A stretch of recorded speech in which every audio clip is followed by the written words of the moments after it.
Welcome to Tiger Arena and to a big third region doubleheader matchup between the Lady Raiders of Whitesville Trinity, who come into this one 2-3 on the year, and the unbeaten 5-0 Lady Tigers of Breckinridge County. I'm John Smith, joined by Noah Knight, and tonight we've got ourselves a big 11th District versus 12th District clash. Noah, what are your thoughts on tonight?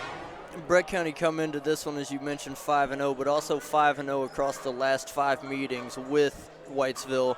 They haven't lost to Whitesville since 2008 and haven't been beaten at home by Whitesville since 2004.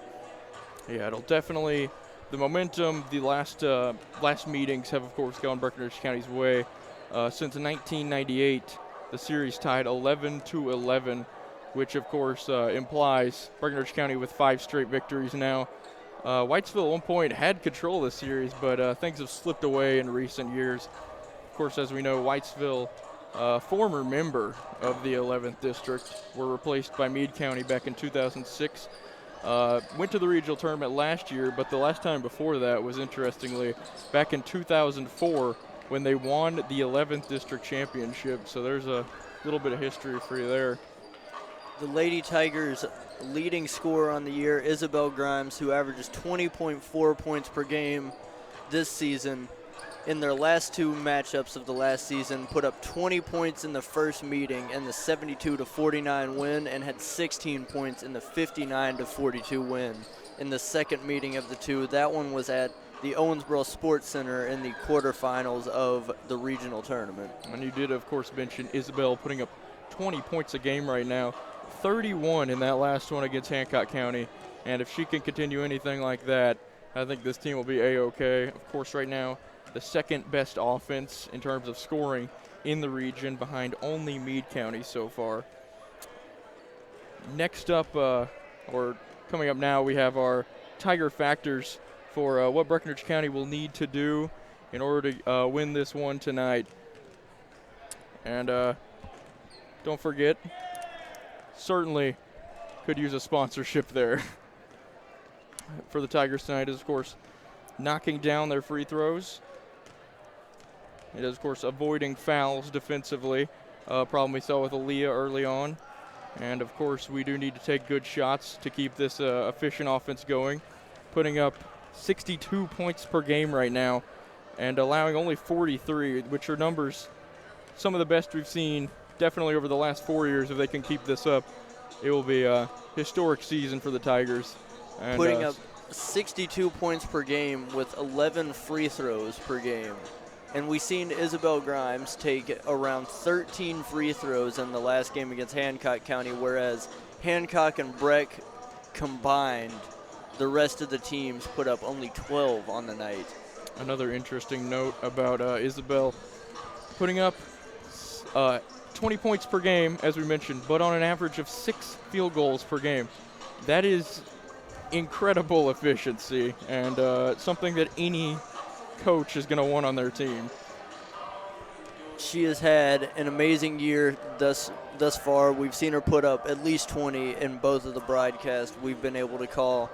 And, of course, she is a foul magnet. She will drive to the paint early on in the games and get whoever is in her way in early foul trouble.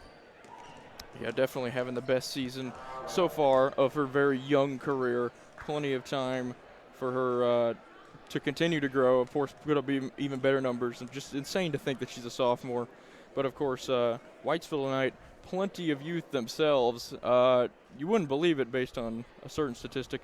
19 years of varsity experience, but they also start 3 sophomores and a freshman, so they keep things quite young as well. But for having 19 years, that is pretty impressive. And following up, an odd silence here. And we are now going to take you to a commercial break and our sponsors Right Implement. 'Twas the holiday season, and in your garage, a brand new John Deere. That's not a mirage. With 60 months financing at 0%, say happy holidays to money well spent. If additional offers are what you desire, visit your John Deere dealer before they expire. Now start up your engines and drive out of sight. New John Deere equipment for all, and to all a good night.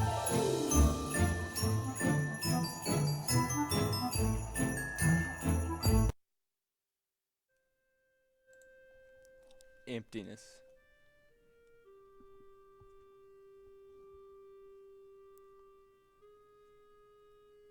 That's what this is right now. And I'm not just talking about the auditorium.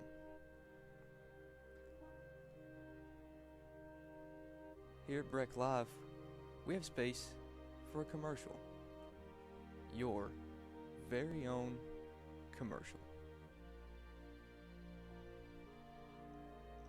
Kobe.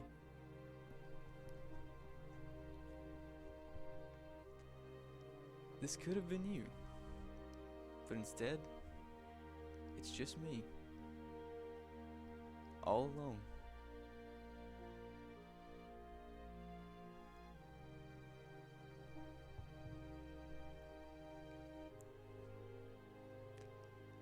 And I just want to go home.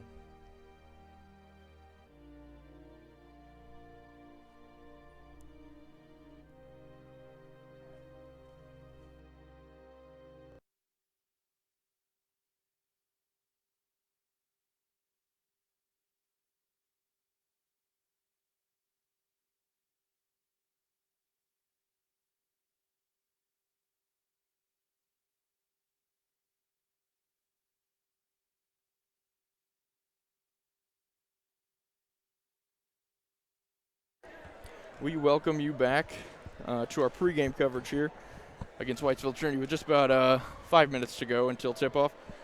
And going back into some more about the historical aspect of this matchup, the Lady Tigers have now won 9 straight against 12th district opponents overall.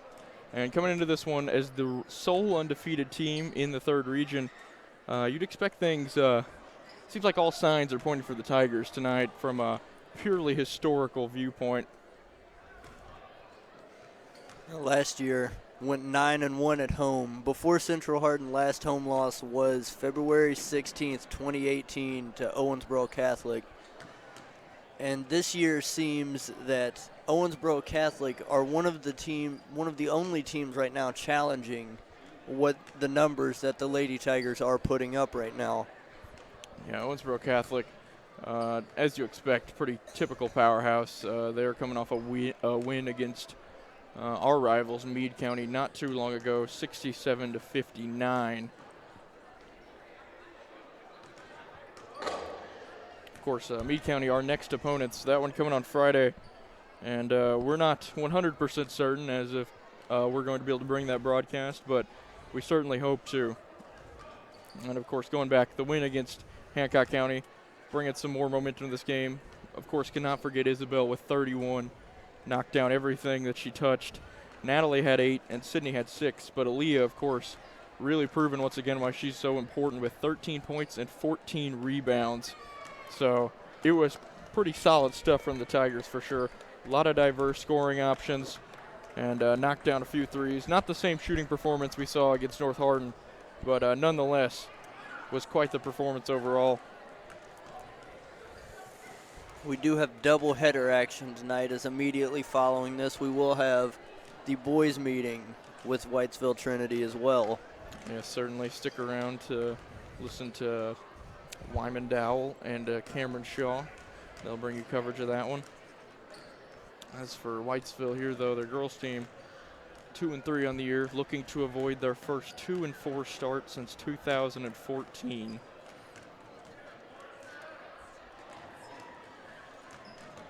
And about 2.5 to go here. What can we expect from the Lady Tigers in terms of starting tonight? Well, to start out, we've seen them put on, of course, their full court press that eventually leads into a zone. which has caused so many problems this season for anyone coming to Tiger Arena this year. Yeah, we have seen that 2-2-1 cause a lot of problems. Rarely broken, but when it is, of course, dropping back into that matchup 2-3 zone. Usually Sydney and Isabel, top of that zone, and the athleticism and the speed, it's just causes problems for just about every guard that we've seen so far. Nobody able to break it. And Whitesville Trinity against the 11th District last season went 4-2. They had 2 wins versus Hancock County and Cloverport, but 2 losses to both to Breckinridge County. And as you mentioned earlier, this is an 11-11 tie right now for the 2 teams. Who is going to get the upper hand with a win tonight? Yeah, it certainly will be interesting to see. As for last year, these teams, Breckinridge County putting up about 55 points per game last year. This year that's up to 62. But arguably more impressively is seeing the defensive numbers, giving up 48 points a game, that dropping to 43, which is by far the lowest we've seen in the 3rd region so far, an extremely low number, and not one that you're going to see very commonly from a team that's not going to go on and win their region. Breckinridge County, we do know, over the past 4 seasons, they have put up 55-plus points per season, but I don't think it has come near as efficiently as what it's come this year. And we see that even in the rebounding as well. Of course, rebound numbers absolutely totally different than what we did see. 31.4 last year. Of course, a lot can be contributed to Kayla as well after her departure. But this year only 25, but we're putting up nearly 10 points per game more. So not as much offensive rebounding, just a lot of scoring as we now bring you the starting lineups tonight.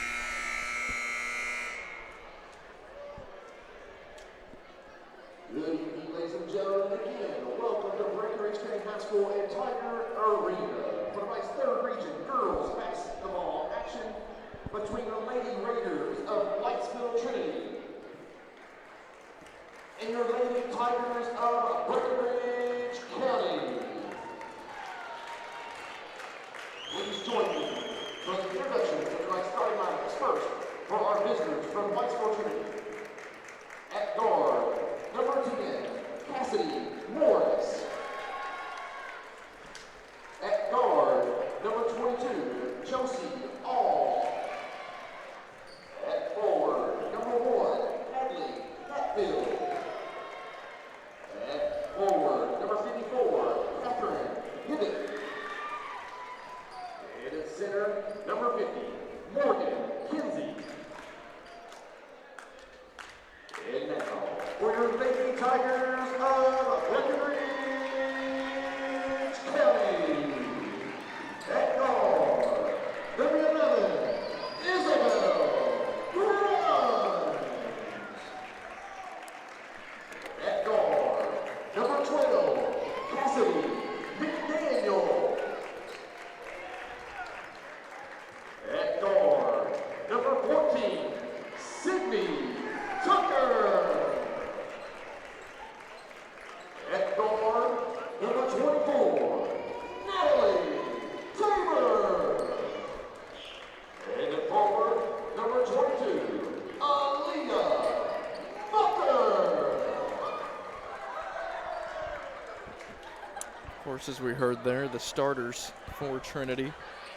It'll be the 3 sophomores, Hatfield, Morris, and Hibbett. And, of course, the senior Kinsey and 3rd-year freshman Josie All, who made the all-12th district team in 2018-2019. And for the Tigers, of course, no changes. And no change in the tip as well, as we see Isabel ready to tip this one off. And it will be won by Morris. And almost a turnover there from All immediately. And driven in by Morris. That layup going to end up short. Gets her own rebound, puts it up and in. Natalie not able to hold on to that one there. And Whitesville takes an early 2-0 lead. Cassidy Morris there with the 2 points. Natalie just couldn't control the rebound, but Grimes finds Natalie, back to Grimes. Whitesville quickly. And it is stolen by Morris there. Whitesville quickly in a 1-2-2, but does work there. Turned over by the Tigers. Here's all top of the key. Tigers set up in the matchup zone. All gives it off. Hatfield, top of the key to Morris. Tries to work it inside, and she is going to find Kinsey there, who's not able to finish the layup. Natalie to Isabel, finds Cassidy. Works it inside to Mucker. Finds Tabor on the perimeter. And Natalie going to shoot this one just long. Offensive rebound by McDaniel. And here's Isabel working top of the key. Arms out from Whitesville here. Solid defensively, but Cassidy on this left side. Back over Isabel. Finds Cassidy open this time. She's going to shoot, and that was way long. And it makes its way out of bounds. This one going off Hibbett. And the Lady Tigers will retain possession. Natalie will take the throw in here. Natalie gets it easily to Aaliyah. She's going to go ahead and take the shot, knocks it down. And it is now 2-2. Nice finish there from Aaliyah, and lets the Tigers set up the full court. And Aaliyah tips that ball away there from Kinsey. But it will remain Lady Raider basketball. Hibbett looking for an option. Gonna try and make the hard pass into Morris. Gonna play this one out. This one is Josie All. She'll take it top of the key on the left side. Gives it out to Hatfield, who gives it back up to Cassidy Morris, the sophomore guard. Takes it left. Isabel with some fantastic defense, but it's going to make its way to Hibbett anyways. That's going to be missed, and Cassidy comes away with the rebound. Terrific defense there by Mucker. Cassidy finds Isabel, finds Natalie for three. This one just long and can't get the bounce in, but Cassidy with the rebound. She's going to put it up, no good. And that's rebounded away by Kinsey, and it's going to make its way over to All. Trapped on the baseline, or on the sideline, and they say she stepped out. Good defensive pressure there from Isabel and Natalie. Allie Graham will check in for Morgan Kinsey. Here's Isabel. Takes it across the timeline, gives it up to Aaliyah. Top of the key, works it right. Cassidy on the baseline. Dribbles it up to the wing and gives it back up to Isabel. This one makes its way to Sydney. She goes for three. This one just long. And rebounded by Morris. So far, the Lady Tigers struggling from beyond the arc. Hatfield on the fast break, and it is blocked from Aaliyah. And Sydney going to slow things down. Over to Tabor. Might have had Isabel on that corner, but they are going to find her. She's going to go for three. This one just going to roll out. And Aaliyah puts it up and just long again.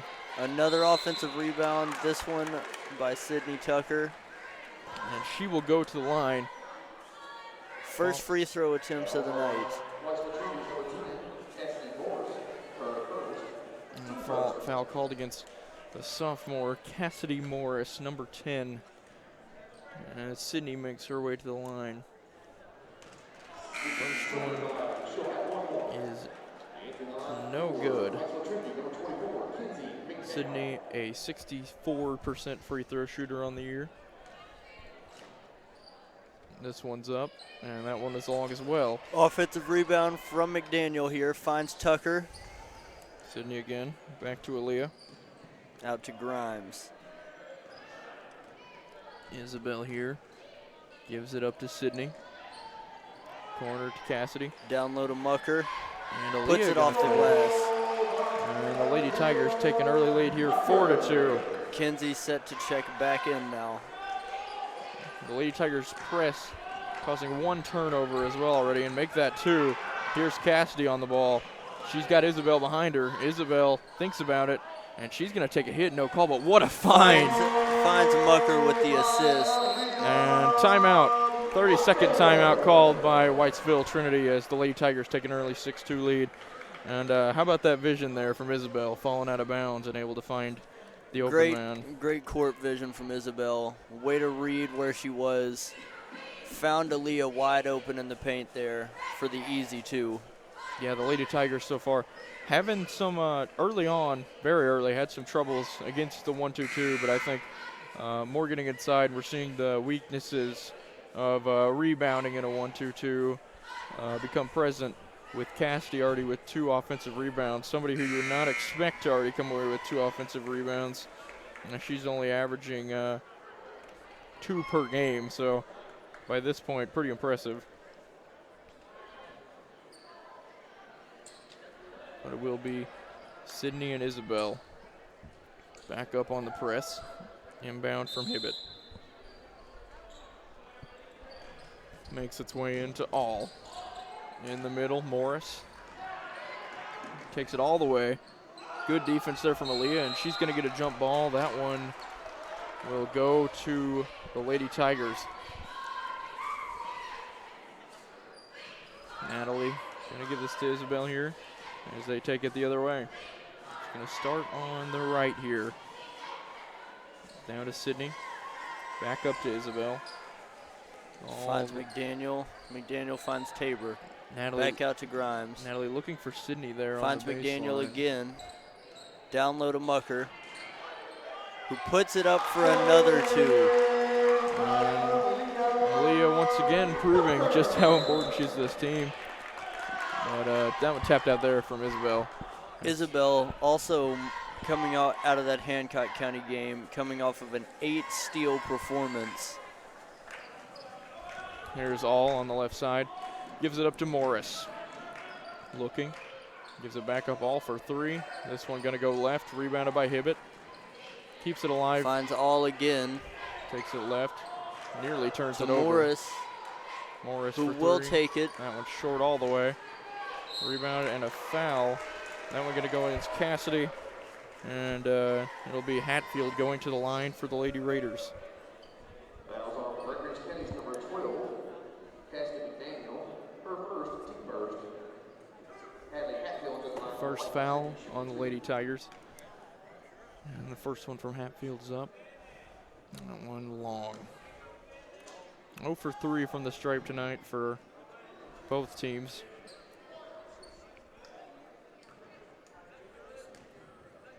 Her second is up, and that one long as well. 0 for 4 now we see. And a jump ball, this one's gonna go to the Lady Raiders. 2 early tie-ups now. Yeah, the Lady Tigers not really able to speed this game up like they'd like, but holding on to an early lead right now. It's gonna make its way to Morris.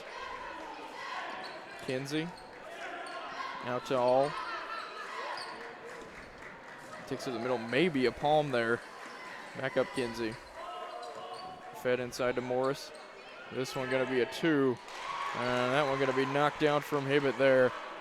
Goal by Catherine Hibbett. Here's Cassidy. She takes the ball up the court.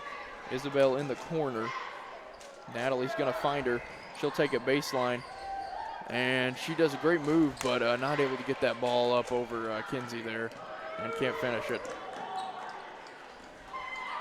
All on the left side. And now we'll see Sydney coming into this game at the next, Skylar coming into this game. Next dead ball. And great bit of reaction there from Aaliyah. Keeps it alive, and she's got Sydney forward. And what a find. But a walk is called. And Sydney couldn't get that ball on the court in time. I think almost too good of a chance there. Not ready for it. Skylar checks in for Cassidy McDaniel now. Of course, Skylar, as we know, very different player than Cassidy. More likely to bring more speed to this game than Cassidy would. Cassidy more of a finesse player, more of a shot maker. And All going to get the ball. And delay of game here, as we have Cassidy Morris on the ground. Looks to be clutching her ankle, and she looks to be in a lot of pain.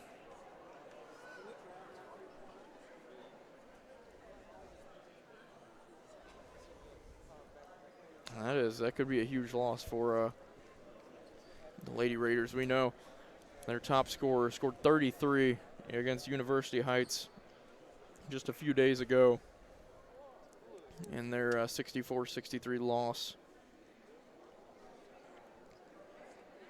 Player averaging a double-double right now.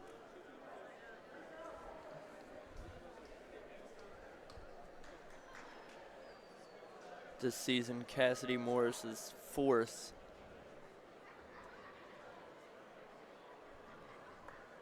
Didn't really catch what happened. Perhaps a rolled ankle. Yeah, it definitely seems to be something ankle related, but so far for the Lady Tigers, 8-4 lead, but not really the style that we've seen from them so far. I don't think, definitely not the scoring that we're used to. Of course, we know they can just turn it on at some point. The defense, it can crush teams, but so far Trinity, their guards have done a good job to make sure they have not gotten beaten on that forward press. But yeah, we do see a bit of a delay here.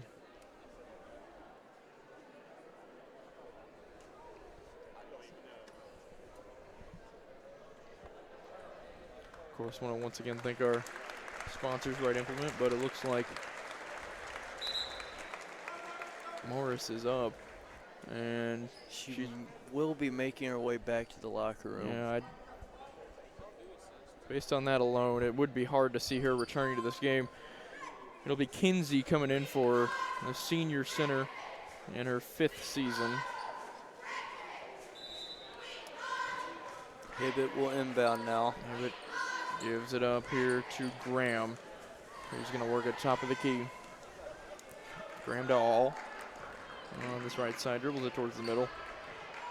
Still looking, takes it all the way over to the left side. Some played inside Hibbett. Hibbett tries to pick out the pass, but it's going to be stolen away by Sydney. Sydney takes it up. This time no good, and a foul called against Hibbett there on the rebound.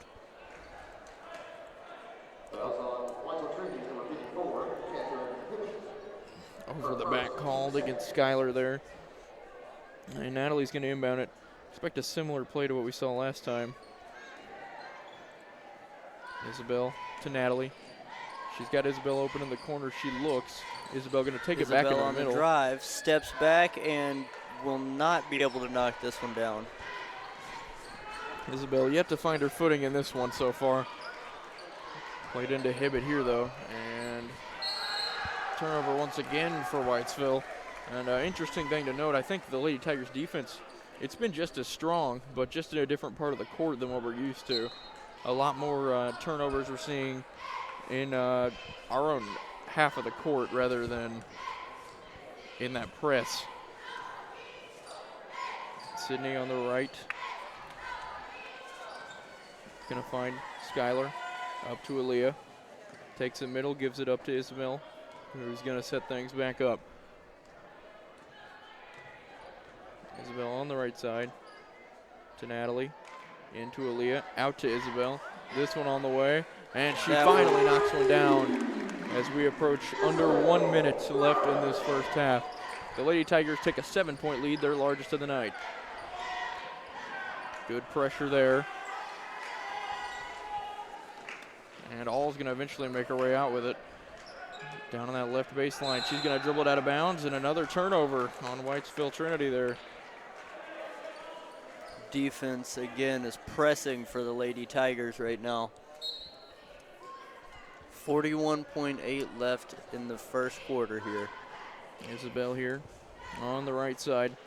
Off to Sydney. Down in the quarter, Natalie wide open. And that one looked good all the way, but it just rims out. Kinsey with the rebound.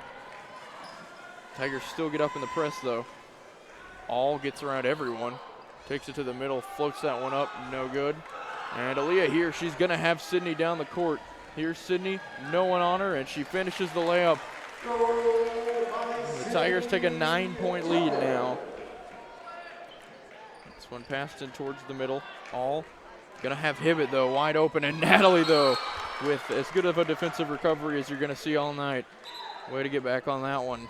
Not surrendering a free layup. We're going to see Natalie come out, though, getting a little break before the end of this first quarter with 2.6 to go. Hibbett here. Going to make its way in. Not going to find Kinsey. And that will just run the clock out. And that will round out our first quarter of action. A 9-point lead for the Lady Tigers now. Yeah, the Lady Tigers finish very strong. And they take a very solid 9-point lead into our first break. And we're now going to send you back over to our sponsors before we hit off the second action. Twas or the second- holiday season, and in your garage, a brand new John Deere. That's not a mirage. With 60 months financing at 0%, say happy holidays to money well spent. If additional offers are what you desire, visit your John Deere dealer before they expire. Now start up your engines and drive out of sight. New John Deere equipment for all, and to all a good night.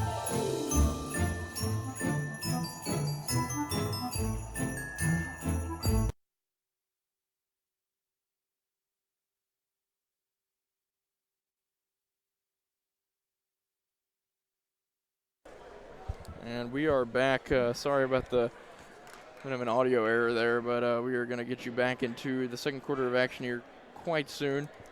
From what I could tell, Morris certainly not back out of the locker room. Well, actually, I'm mistaken, as there she is.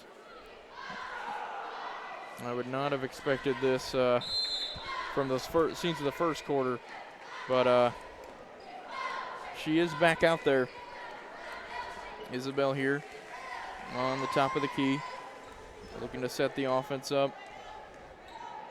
She gives out to Cassidy on the left side. Cassidy here looks inside to Aaliyah, and Aaliyah puts it up, and she cannot get her 10th point of the game. And is that one just going to go long? Here's Aldo with the rebound, going against the 2-2-1, and it's not going to work, and Natalie is going to lay it in. And it is now a 11-point game, first double-digit lead for the Lady Tigers here. And another turnover, and we're finally seeing the press work wonders, and Cassidy puts this one in. Immediately a timeout called. And this one a 30-second timeout called for Whitesville once again.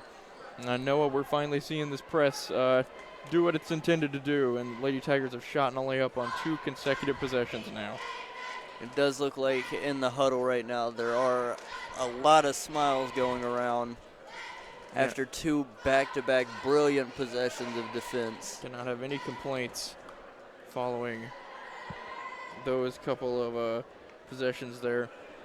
Of course, when you're able to come away with a steal like that and finish the layup and then make it happen twice, that's pretty impressive, because not really giving yourself too much time to set up. But here we go, and no to expect it, but it looks like the Lady Tigers actually shifting into more of a man zone now, or not a man zone, a man press now. Morris here, who was injured in the first quarter, and another turnover, or near turnover, as Hibbett's going to come away with it. Here's All on the right side, going to play this one down low to Morris. Great defense by Natalie, as she forces her all the way to the baseline. It looks like Morris may have put an elbow in Natalie. But certainly a case for an offensive foul there. This one out to All. Back out to Graham. And All going to nearly turn this one over. And they're going to call a timeout again. As Whitesville now down to only 2 timeouts. A full this time.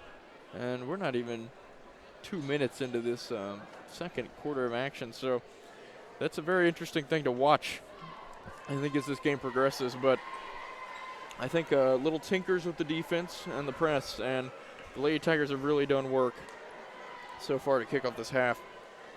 Another thing to mention, a player that we have yet to see in this season, in this campaign for the Lady Tigers, and now we can confirm we won't see, is Kate Adkins, who had to end her career following her 5th concussion. Is only a sophomore, so that is, of course, something nobody wants to have to do or have to even hear about. But just at the Hancock game, we thought maybe it was going to be another week or so, but we find out that it will be the end of her time for the Lady Tigers, but she is still there with them on the bench. And I certainly expect her to remain there for possibly the next couple of years. But we do begin once again. Hibbett gives this one up to All. Takes it right. And interesting to dribble it out all the way. Here's Morris here. Can the Lady Raiders put together something here? And it will be Isabel poking it loose. Surprisingly, no call there. And it is going to go back to the Lady Raiders. And probably one of the least conventional ways to set your press back up is off of something like that, but it will be back. And Graham there nearly turning that one over. Back down in that corner, exactly where the Tigers want her. Kinsey at the top of the key there. That one long all the way. Back iron. Graham trying to pull off an impossible shot. And Aaliyah is going to come away with the rebound. She's going to go for her 10th point. Mucker finds Grimes. Grimes pulls up for three, and it will not fall this time. Isabel knocked down one in the first quarter. Looking to apply some pressure here. Dangerous pass to Morris, but a foul eventually called on Casti. That's her second of the game. Fouls on Breckinridge County number 12. Casti McDaniel, her second, team second. Second on the Lady Tigers overall. Hibbett to all the lefty for three. This one going to end up going left. Natalie Kinsey with the almost rebound. could have been caught there with a moving screen. Here's Sydney into Natalie, wide open. The senior going to put that one long. Aaliyah Rebounded by rebound. Aaliyah. She can't get it up Rebounded there. by Tabor. Back to Aaliyah. Now to Grimes from the perimeter, and it Is it will fell not short fall again? again. And things just not falling the Lady Tigers' way, but defensively they've been strong. And once again, Sydney, wow, terrific job on her part. Takes it at Hibbett, short again. And the Lady Tigers really struggling getting a lot of these chances, just not being able to put them away so far. Here's All for three. She pulls up. That one's good. Nice looking shot there from All, and a timeout, 32nd from Chad Mormon there, coach of the Lady Tigers, as Whitesville trims the lead to 10 now with 5 minutes to go in the second quarter. Certainly not been the finishing that we've seen in the last few games from the Lady Tigers. I can understand a little of the frustrations for sure. They are taking good shots. It's just a matter of getting them to fall. Yeah, I think so far a little afraid of contact, not as willing to draw the foul, and something that we hadn't seen in the last few games. Of course, Isabel 13 free throws, yet to get to the line tonight. And only one trip to the free throw line for both teams. Both teams missing both free throws in those scenarios. And the Lady Tigers are going to take the ball out here on their own baseline. It looks like we do see a shift to a man-to-man from Whitesville. Here's Isabel. She'll take it to the left. Trying to get some one-on-one here. This one going to make its way over to Hannah Radziewski, who's now in the game. For Cassidy McDaniel. Who did get in some foul trouble. Here's Isabel. Going to send Aaliyah down one-on-one. And she's going to have her pocket picked there. But Sydney going to be the first one on it. And she comes away with that ball. And Aaliyah is going to put it up, and she gets her 10th points on the night. And Aaliyah pushes the lead back up to 12 for the Lady Tigers. Here's All. Gonna whip this one in. Hatfield on it, and Isabel comes away with it, and she finishes. And Whitesville need to be careful here. Cannot speed themselves up and let the Lady Tigers beat them. Here's Morris here. Morris, and that's a turnover there. And that's a stick in the part of Kinsey McDowell there, who's going to immediately check out of the game. Also returning to the lineup for Breckinridge County, number 5, Skylar Tucker. There's a Skylar coming for Hannah.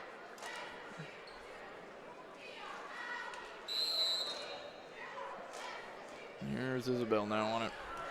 14-point lead. She's on the top of the key. Gives it up. And a It'll be great drive from on the Skylar. drive. She's going to go to the line. Second Lady Tiger to get to the line tonight, other than, of course, her twin, Sydney, who went 0 for 2 on her trip. And the lineup for Breckinridge County, Skylar Tucker. She'll shoot 2. First by Skylar is no good. Whitesville still yet to break the 10-point mark. Yeah, we've seen the defense incredible once again from the Lady Tigers. Skylar's second also no good, is in the game 0 for 6 from the free throw line overall between both teams. And Aaliyah nearly comes away with the block. Hibbett here gives it out to All. She's going to sling that one up there. I think blocked there by Skylar. Giving up to Sydney, who wasn't ready for it, but she does come away with it. Sydney here gives it up to Natalie at the top of the key, and she looks to set things up. She's going to have Aaliyah come out to the wing. Aaliyah's got it. She's going to take it to the middle. Out to Skylar. Inside. Back down low to Mucker. Aaliyah back to Skylar. Skylar shoots, and that it is one long. Well off, hitting the far side of the backboard. Morris here.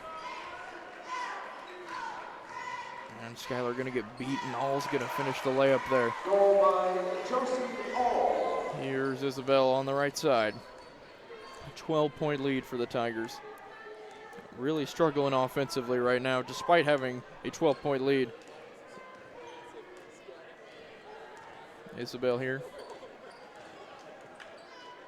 Has Natalie. Natalie looks well guarded there, but she pulls it anyways. This one going to go short and going to roll off.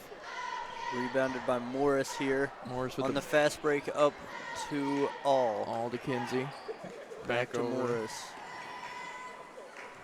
She will find Graham. Graham on the right side, and that Graham one nearly finds turned All. over. All here to Morris. On the baseline. Thrown up by Kinsey, that one good. And we've seen her knock down a couple shots there from that free throw line area. Here's Natalie here. Isabel looks to set up the offense, and the Lady Tigers have really been slowed down here in the half court. Finds Natalie. Screen from Skylar. Whipped way over to Sydney, and she stepped on the line and turned over. And looks like Whitesville have a chance to trim this lead to under 10 before the break. All's going to come away with the ball. Picks up her dribble immediately, but is able to escape that situation with a pass to Morris, who takes it up towards the middle. Morris here, out to All. She gives it back up to Morris. She'll pull the three and knocks it down. And Morris, who we weren't sure was going to return to this game in that first quarter, was able to knock down a three and bring Whitesville back within 7. Isabel in the baseline, into Aaliyah. Aaliyah with a great up and under, and she's going to get fouled. Aaliyah looking to be the first person to knock down any free throws tonight. 0 for 6 in the night from both sides.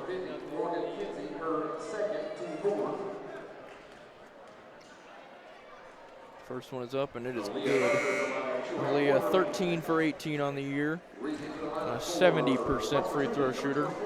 McDowell will check in for Kinsey now.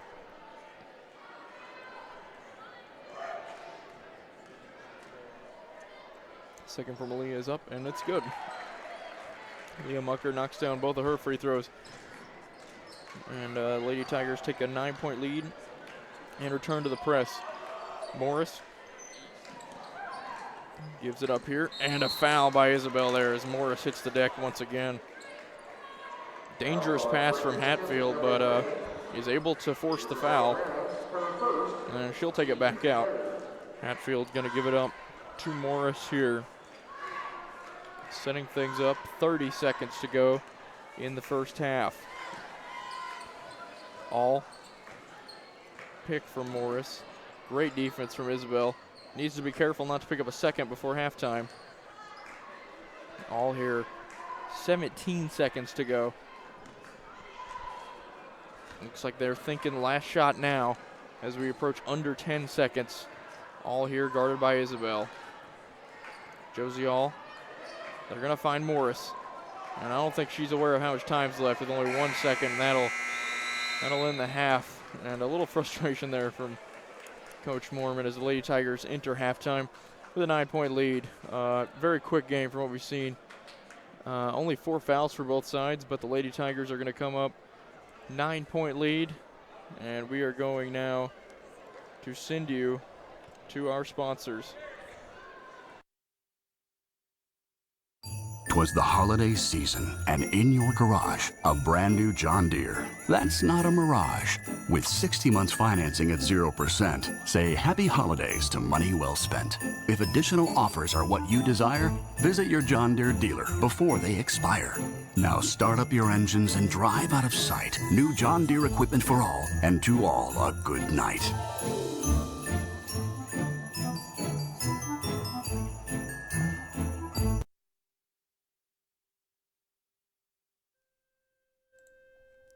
Emptiness.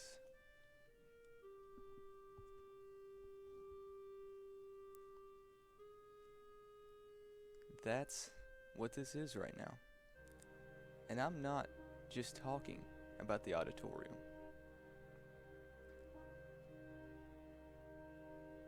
Here at Breck Live, we have space for a commercial. Your very own commercial. Kobe.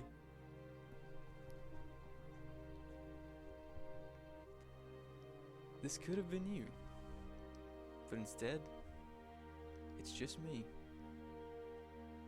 all alone.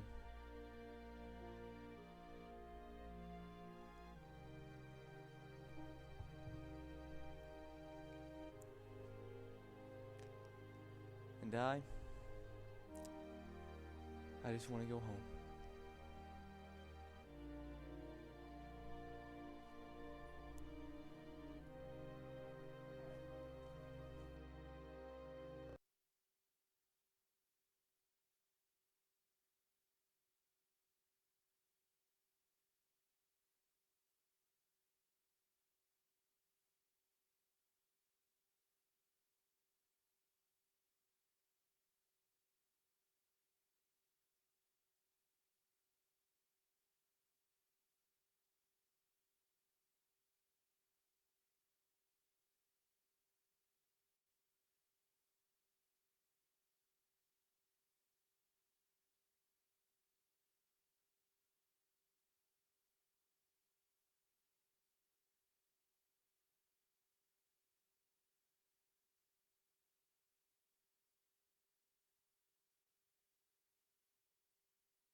And we are now back with about 4 minutes to go until our second half of action. And, of course, Lady Tigers going into the 9-point lead.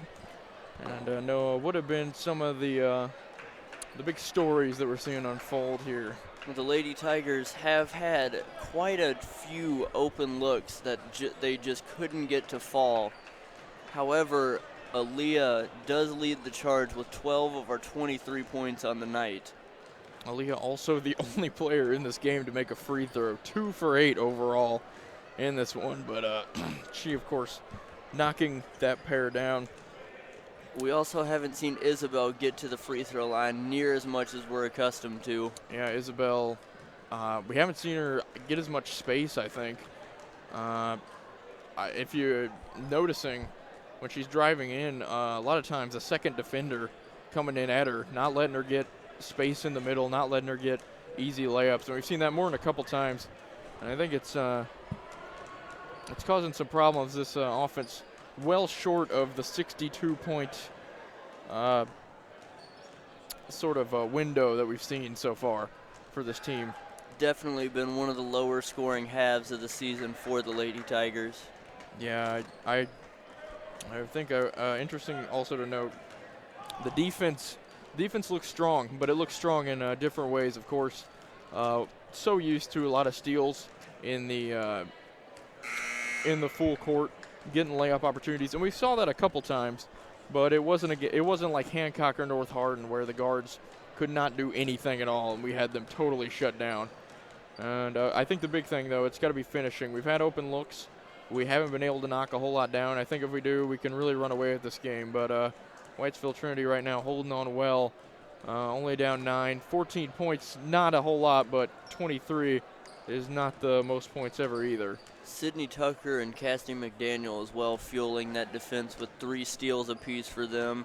Also in the steal sheet are Natalie Tabor, Aaliyah Mucker, and Isabel Grimes. Aaliyah Mucker, to her 12 points, currently sits at 4 rebounds as well. Yeah, Aaliyah doing a lot already. On a pace for, 24 and 8. Now, obviously, wouldn't expect a first half trend to totally go through, but definitely impressive for a first half of play. About 2 minutes to go until we go back into the second half. And Noah, what do you think specifically, or who specifically the Lady Tigers need to go to if they want to move on to 6-0 on the year? I think, of course, if they can keep finding Aaliyah open down low, that would be a good option, but also those fast break chances and wide open looks need to be made more of. I think I agree with that completely. I think we need to, another thing, got to be less timid at going into contact. You got to be willing to take the fouls and got to be willing to get to the line. Only 6 free throws.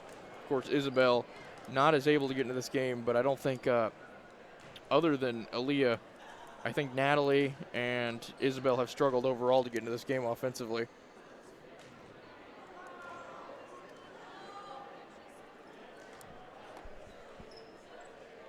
Now go with about a minute until we start in the second half of action.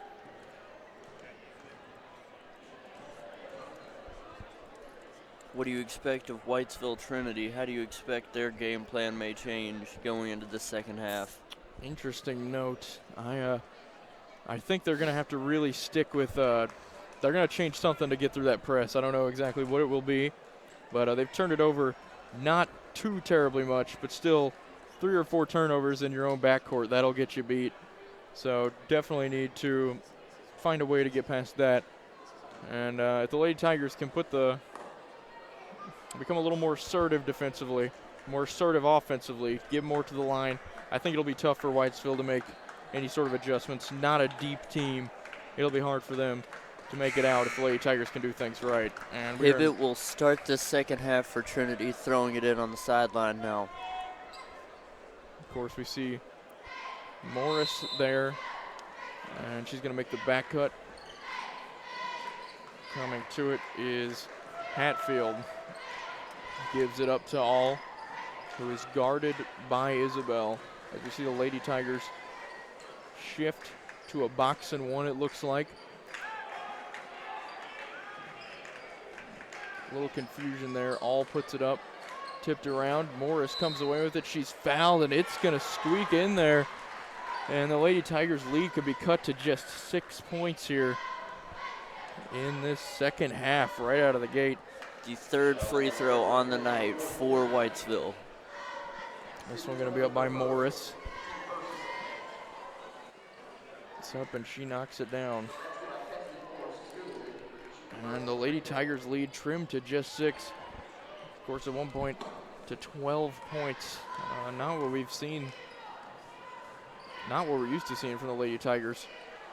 Isabel not open. Cassidy is. She'll take it. That one's going to go long. And nothing really going for 3 for the Lady Tigers tonight. Press is quickly broken. Morris here working on Natalie. She's forced to back it back out. And this one's going to go to All, who's going to dribble it back out to midcourt. Here on the left side, All.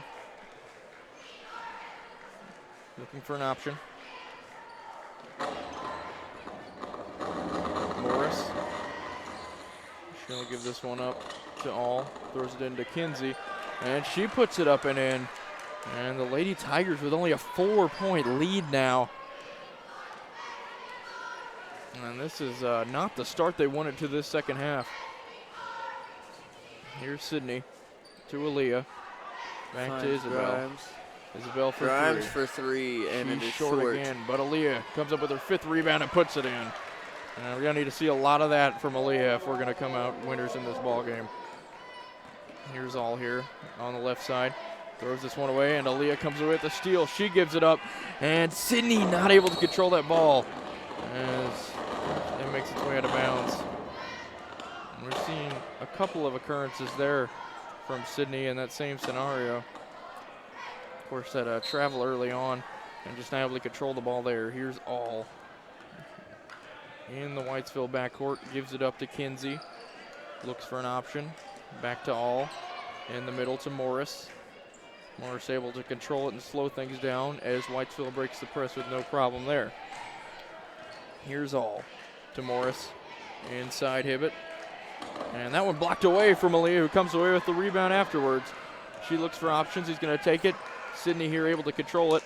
Up to Natalie. She'll take the 3, and this one just rolls out again. And everything rolling out for the Lady Tigers so far. Down to Hatfield. Back to All. All here on the left side. Morris. Down low to Hibbett. Makes its way out to Hatfield. This one going to go long. Morris comes away with the rebound. And she'll dribble it back out. All inside, tipped around, and eventually stolen away by Cassidy. She works up the left side. Isabel takes it in the middle. Good fake there, and she finally gets something going towards the bucket. Not able to finish, though. And so far, a pretty ugly second half that we're seeing from both sides. Great defense from Isabel. And surely got to be a 10-second violation, and there it is. Morris stood there with the ball for a few seconds, and it eventually got her beat. And the Lady Tigers will take the ball back down on the baseline. Natalie, the traditional inbounder on the baseline here. Going to take it out. Gives it up to Aaliyah. Guarded by Morris, and it's out to McDaniel for 3, Cassidy and she knocks it down. Finally knocks it down. And the Lady Tigers hit their first 3 of the half. Take it back up to a 9-point game. 4.5 to go in the second half. Or third quarter, sorry. And Isabel comes away with the steal here. Isabel changes speeds, gets to the hole, and she's fouled. For the first time tonight, she'll be going to the line. Maybe we can see a turnaround for Isabel. 68% shooter from the free throw line this season. Foul on All there. Isabel's first is up in this one. Long again as that one rattles out. Isabel 24 for 36 on the year from the line. This one up, and this one will go. Back to a 10-point lead now. First time the Tigers have a 10-point lead in this second half. That one immediately turned over. Stolen by McDaniel. Cassidy here. Sydney for 3. Sydney, and it's just short. Tigers once again, and a walk called there. And she's frustrated. Definitely some claim for a technical foul. slamming the ball on the court, but it will be Lady Tiger basketball regardless. Definitely don't want to end up with a technical. Natalie to Isabel. She's going to fire immediately, and that one way off the mark. Very uncharacteristic from Isabel there. And Lady Tiger shooting from 3 has been rather dreadful tonight. All there. Long. Tapped around. And eventually tapped out of bounds. And the sideline official there going to give it to Breckinridge County. I do apologize for the pursuing audio problems that we are seeing within the stadium. That is not just the broadcast itself. That is throughout the stadium here in Tiger Arena. Natalie gives up to Aaliyah. She makes a good fake. Hit there, but no call. And Kinsey, they're not able to control the ball. And as the Lady Tigers come back away with it. And it will be Graham checking in for Kinsey. Kinsey really struggling to get into this game herself. Aaliyah gonna turn the ball over there. Natalie's pass a little too high for her. Graham here trying to be a little too fancy, and a jump ball. This one gonna go to the Lady Tigers. Possession arrow back in favor of Whitesville now. And timeout by the Lady Tigers, a 30-second timeout. I can understand that call. Things not really going in the style that the Lady Tigers want. A 10-point lead, of course, you want to see that. But it's not been in the same style that we're used to, or what I think anybody wants to see. Definitely not what we'd call an ideal start. No, only 29 points. And still off the pace, even for a halftime score of the 62-point standard so far that we have seen. Although, still obviously a hard average to replicate. It looks right now as if the same could be said of the defense, 43 points per game. Right now only 19, and we are over halfway through the third quarter, so defensively it's been a solid showing. Offensively, things have not been as consistent as we'd like. Sydney gets to the middle, and it's going to just roll out, and she'll go back to the line for the second time tonight. Sydney 63% on the year. Missed her first 2 at the line.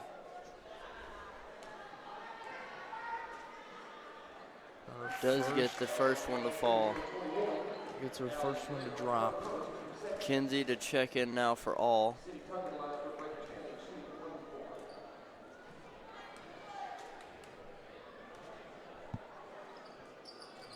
Sydney's second, just gonna rim off again. 1 for 4 at the line now. Morris here. Tapped around. Hatfield in the corner, double teamed by Cassidy and Aaliyah. And this one's gonna make its way out of bounds off of Morris's foot. And the Lady Tigers return possession with an 11-point lead and 3 minutes to go in the third quarter. Isabel's got it. She works her way up to the half-court line. On the left side now. Gonna get a pick from Aaliyah. Isabel looking to find some space, finds Mucker on the cuts, and it's at Grimes again. Isabel not shooting.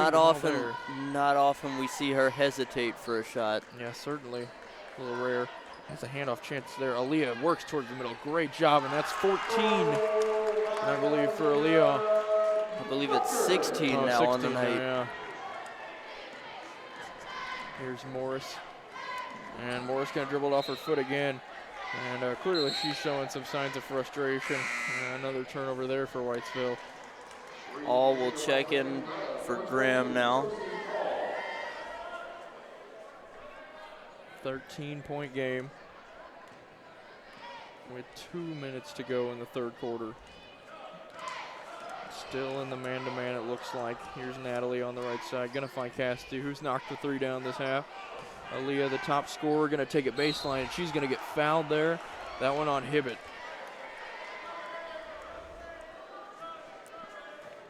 You can see some frustrations now. We're gonna see Hannah and Skylar come into the game here. I believe it will be for McDaniel and Tabor.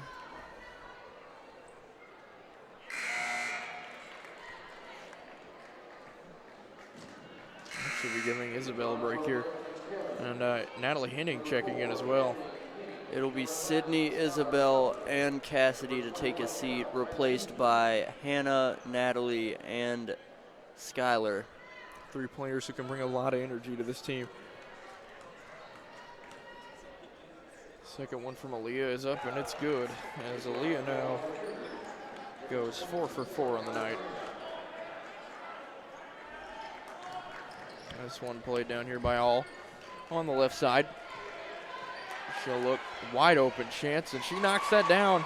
Nobody came out and pressured her, and Isabel immediately coming back into the game after way too open of an opportunity there from a player who's already knocked 2 threes down tonight. Here's Skylar out to Hannah. She takes it.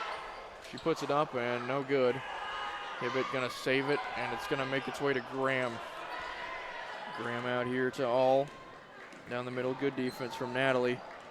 Forcing her to change directions and forcing her to turn it over. Henning knocks it out, pokes it to Mucker, and Natalie Henning just can't get it to fall there. And it's been very frustrating night offensively. No matter the situation, multiple fast breaks have been surrendered from the Lady Tigers. And Isabel coming in for Natalie. Natalie Tabor, that is. 1 minute and 17 seconds. A 12-point Lady Tiger lead.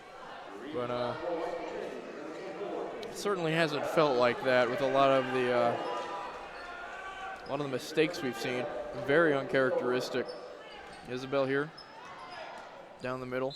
And puts that one up. And one for Isabel. And that's just what Isabel has to do if the Lady Tigers want to come out on top in this one. We saw her really struggle to get to the line in the first half. This will be her second trip tonight.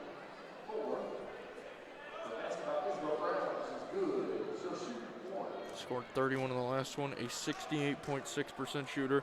Her first one's up, and it's good. Or sorry, her only free throw is up, and it's good. 2 for 3 on the night. Here's All. Morris inside, puts it up, and too easy there.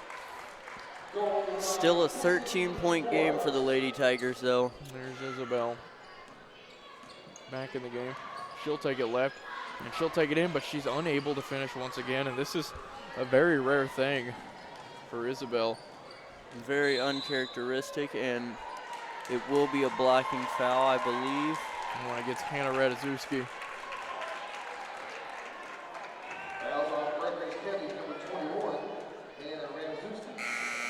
We are seeing a number of missed layups, like you mentioned, and that is not something that we have grown accustomed to. Hatfield and Hibbett will come off now. Inbounding it will be Kinsey, the center for Whitesville Trinity. Morris gets it over Isabel. She puts it in. Just using her size to her advantage there. And here's Isabel.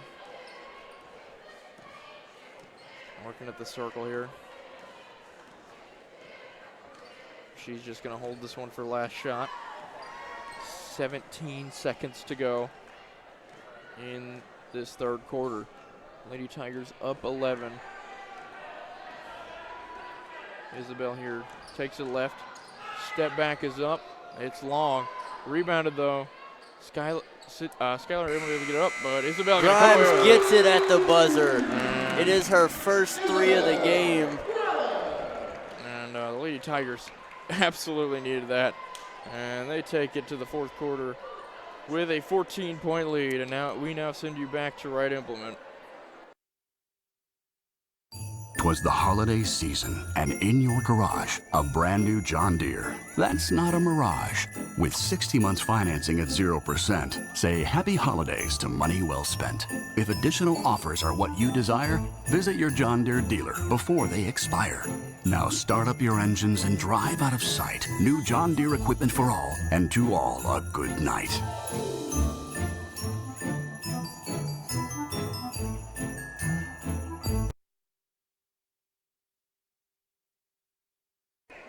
And we are back as we go into this fourth and final quarter.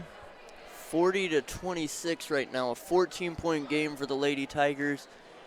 And it has not been what we've come used to for the Lady Tigers. Far from the prettiest game that we've seen. Aaliyah now up to 18 points, though, as we can see. Did shoot 4 for 4 in that last quarter. Has 5 rebounds and 4 steals. Aaliyah absolutely been the player of the game so far. Morris gives this one up to All on the right side to kick off this first possession of our final quarter. Morris inside, gonna find Kinsey. She puts it up, and that one's good. Again, using that height to her advantage. 12-point lead now. And here's Isabel. Up to Natalie, who's really yet to get going. Inside to Casti, out to Sydney for 3, and she knocks it down. And the Lady Tigers finally seeing some shots dropping. 2 threes in a row now. Here's All. And really dangerous place to pick the ball up, and Sydney with a great hustle, but not able to keep it in bounds. And we're finally seeing some energy from this Lady Tiger team that we did not see early on, or even in vast majorities of that third quarter. Hibbett to take it out. All here, and she caught the ball on the sideline, and that's going to be a turnover. Simple mistake there from Whitesville. Gotta have court vision. When you're running towards those sidelines, you gotta know where your feet are. Here's Isabel. Gives this one up Cross to Natalie. court to Tabor. It'll be Sydney. Who just knocked a 3 Back down. to Tabor. Down And to it's Cassidy. McDaniel in the corner. Will she go down low? Gotta think everyone on that Lady Tiger perimeter right now willing to shoot. And here's Natalie. That one's short. And Aaliyah just not able to come away with that rebound. Fast break opportunity for All. And she Mucker gets with mucked the away. block. Aaliyah once again with a fantastic defensive play.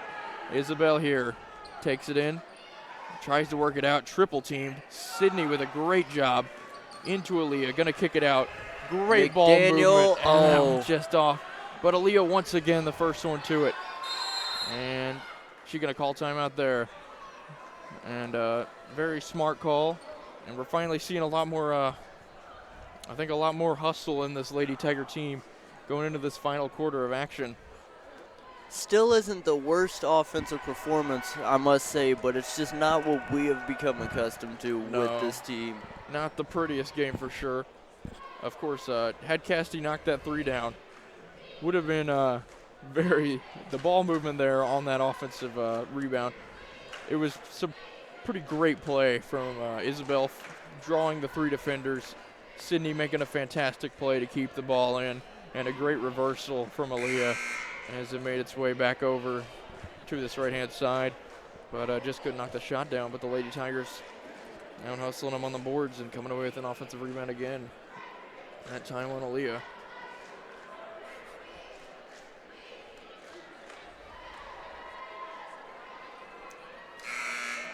We'll be taking the floor again now. 43-28, Lady Tigers. Natalie trying to take it out here in one of the most awkward positions on the court, of course. Corner of the sideline. She gets it in now. Sydney. And Isabel. Handoff to Grimes. Isabel drags it back up to the top of the key. To Sydney here.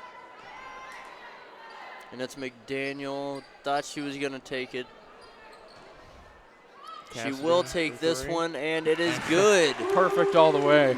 Casti McDaniel knocks down what is now, I believe, her 3rd 3 on the night. This one turned over intercepted quickly by Mucker there.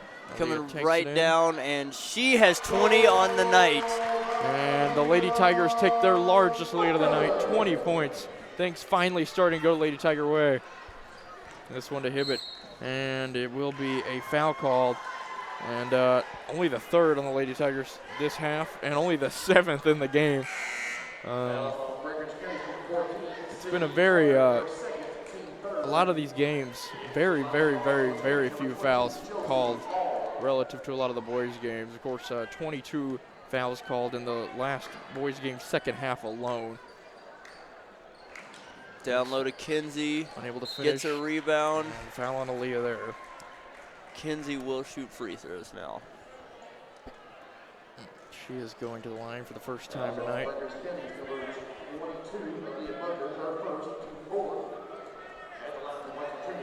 Already a much better half, not only for the Lady Tigers, but also for Whitesville.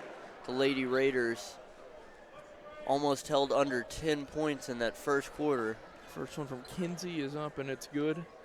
And the second one, off the back iron, and Mucker comes away with it. Aaliyah. Top of the key to McDaniel, over in the corner to Tabor, and it will not fall. Aaliyah probably in that fringe triple-double range now with steals, rebounds, and points. We know 20 on the night. And we see All once again getting an open shot. And we've seen her get quite a few of those tonight. This one into Aaliyah, though. She puts up an awkward shot, and that's always going to be a tough one over Kinsey. Isabel putting the pressure on Morris, out to All on the left side. Of course, Isabel in the last game, as we mentioned, was nearing a triple-double as well with 31 points, 8 steals, and 6 assists. Now we're seeing a little bit of the same in points, rebounds, and steals for Mucker. And a quick 5 points by Whitesville as they cut the lead back down to 15. Here is Sydney. Plays this one out to Natalie on the left baseline. Back up, Sydney for 3. And that one long. The Lady Tigers have knocked a few down in this second half, but not a great showing McDaniel from with three. it now to Isabel. Grimes. And Isabel not ready to make that pass, and they're going to call a double dribble. Had Sydney on the opposite side, but I don't think she saw her until it was too late at that point.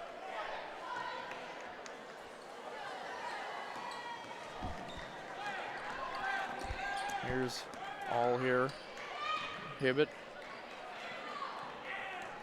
And Morris works it in, and she's fouled, and she's going to the line.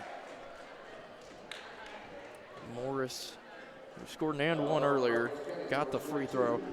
Her second trip to the line tonight.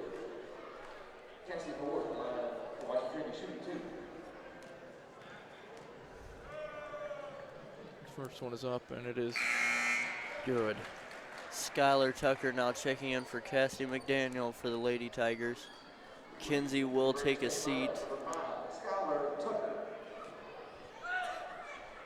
Morris here, looking to go 3 for 3 on the night.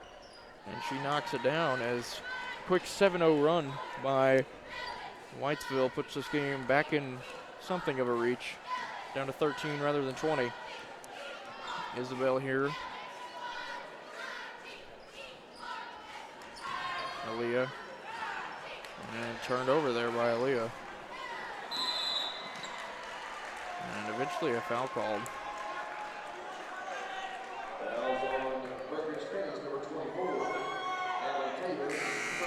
Foul called here against Natalie. And seemingly out of nowhere, the Lady Tigers have the Lady Raiders within a foul of the bonus. You would expect, but hasn't really felt like it. Mucker will take a seat for Lily Critchlow. Whitesville really clawing back at this lead. We're down 20, now down just 13. And this one rebounded and given up to Natalie here. Natalie in the Up corner. to Tucker. Sydney to Natalie. This one wide open. She knocks it down. And the Lady Tigers get over 50, 51 to 35 now. Here's All on the left side. Kinsey just throws that one up there. Going to make its way to Hatfield. Definitely a pass of desperation, it seems, there. Morris, All for 3. We've seen her knock down a few, but this one not even close. And it makes its way out of bounds to the Lady Tigers. 51-35 with 3 minutes left in the fourth quarter here. It does appear that the Lady Tigers will be moving towards 6-0 on the season. Isabel here gives this one up to Lily Critchlow. Hand off to Grimes. Finds Tabor over there on that left wing. Natalie looking for 2 in a row, but that one long. And what a fight from Skylar there. Gives it up to Isabel. This one on is in. And that is some beautiful basketball there. A terrific fight there from Skylar, and comes up with an assist there. And Sydney again putting pressure on. This one nearly turned over as Hibbett's going to come away with it. And she's looking for an option. throws it into traffic and a foul called. That's going to be Skylar, and that'll send, I believe it'll send Morris to the line. Morris to the line for 1 and 1. 7th foul on the Lady Tigers. Morris 3 for 3 on the night. And we see Aaliyah coming back this time for Sydney. You have to see what a hustle play from Skylar down there. Definitely expect that kind of energy from her. Morris moves to 4 for 4 on the night from the line. She was all 12th district team in 2018-19. And only a sophomore at that. At the time, only a freshman. And 5 for 5 now, as the lead is cut now to 17. With 2 minutes to go. The Lady Tigers have gotten up to 54 points, but it did not feel like it was going to end up like this early on in that second half, and this ball turned over by Natalie uncharacteristically. Good steal by Kinsey there. Morris to All, who's knocked down a few tonight. This one's up and in. Kinsey just read that read inside to Lily. Cut it out. Isabel here. She's going to take it right to left. Hatfield on her. Takes it at her, beats her. Isabel puts this one up. That one long all the way. And Isabel comes up, or Aaliyah, sorry, comes up with another rebound. Natalie here, she looks, and it's going to make its way back up to Isabel. Back to Aaliyah on the left side. And Hatfield on Isabel. No worries from Isabel. Gives it up to Mucker Aaliyah. on the drive. Off the front rim. That one never getting above the rim. And jump ball. I believe it will stay with the Lady Tigers, and it will. And the possession arrow is now back with Whitesville. We see Cassidy, as well as Sydney coming on for her twin, and Lily Critchlow taking a seat. 1 minute and 6 seconds to go in this game. 15-point edge for the Lady Tigers. Natalie here, out to Aaliyah. Gives this one up to Isabel. Out Finds to Natalie in the wide corner. Open. And she There knocks it it down. is. Finally finding her rhythm in this game as she pushes it back up to an 18-point game. The Morris. Lady Tigers will be advancing 6-0 on the season. Certainly on the year. Send Kinsey. And a foul called there. And like you did mention, 6-0 for the Lady Tigers. Of course, also beating Cloverport on the year, as well as Hancock County.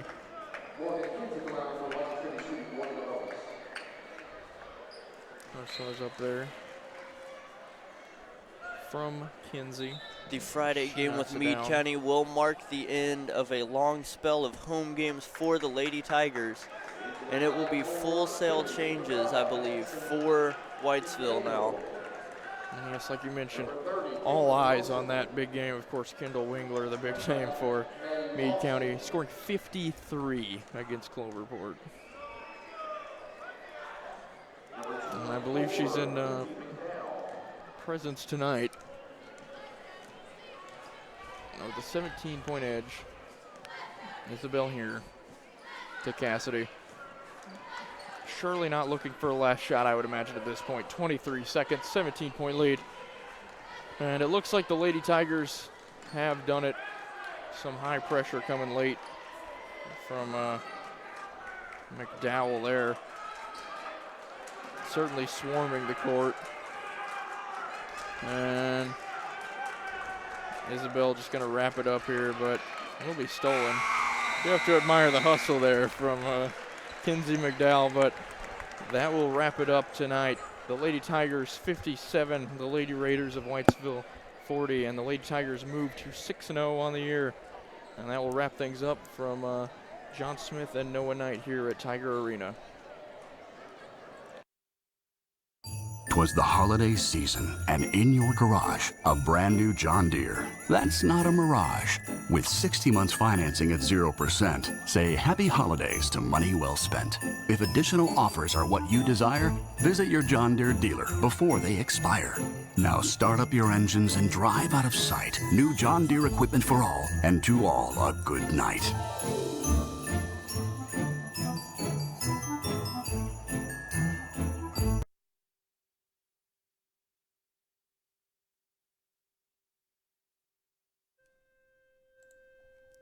Emptiness.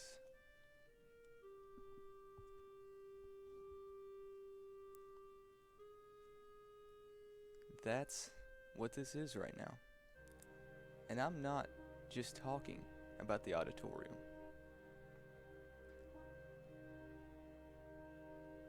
Here at Breck Live, we have space for a commercial. Your very own commercial.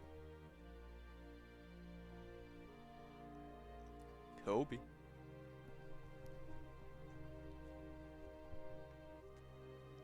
This could have been you, but instead, it's just me, all alone.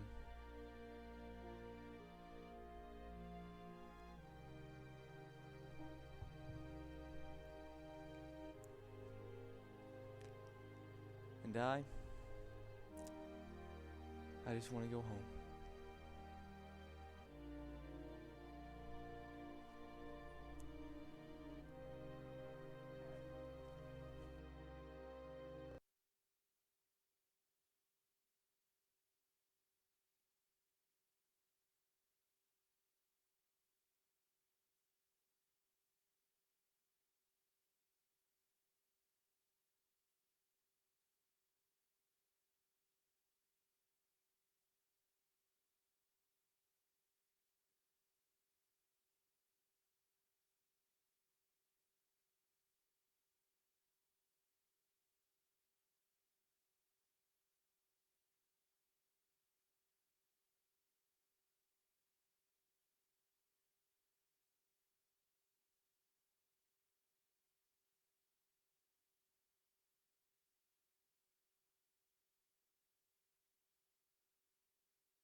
I'm John Smith, joined here with our player of the game and winner tonight, Aaliyah Mucker. And congratulations tonight, Aaliyah, on the win. Thank you. And Aaliyah, I just had a few questions for you. First of all, a fan question: how do you feel about Coach Mormon's performance? How do I feel about Coach Mormon? I feel like Coach is I feel like he's always going to prepare us for every game, and every time we go out there, he's always going to be directing us and telling us what to do. I feel like he's a really good coach, and like he pushes us in practice every single day. Yeah, I think that's a fair assessment. Also, how does it feel to be the lone unbeaten team in the 3rd region, 6-0? Any pressure? A lot of pressure, actually. I can't remember what year Coach said. I think it was 92. He said that was the last time that the Lady Tigers were 7-0, and we have to go out there and play Meade County Friday, which means we have to lock down and play our game and play how we know how to play. And, of course, how are you feeling overall on that game, taking the undefeated record to our biggest rivals? Well, Meade County is always going to be a big rival, but I feel like we can control them. We can handle them. If we play the way that we know how to play, I feel like we could compete really well. All right. Thank you, Aaliyah, and congratulations on the win. Thank you.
Good evening, Tiger Nation, and welcome to tonight's coverage of Breck Live, sponsored by Wright Implement. Tonight's matchup faces the Whitesville Trinity versus our very own Breckinridge County Tigers. With me tonight is Noah Dow, and go ahead, Noah, tell us about what's going to happen for tonight. Well, I believe it's going to be a very good game.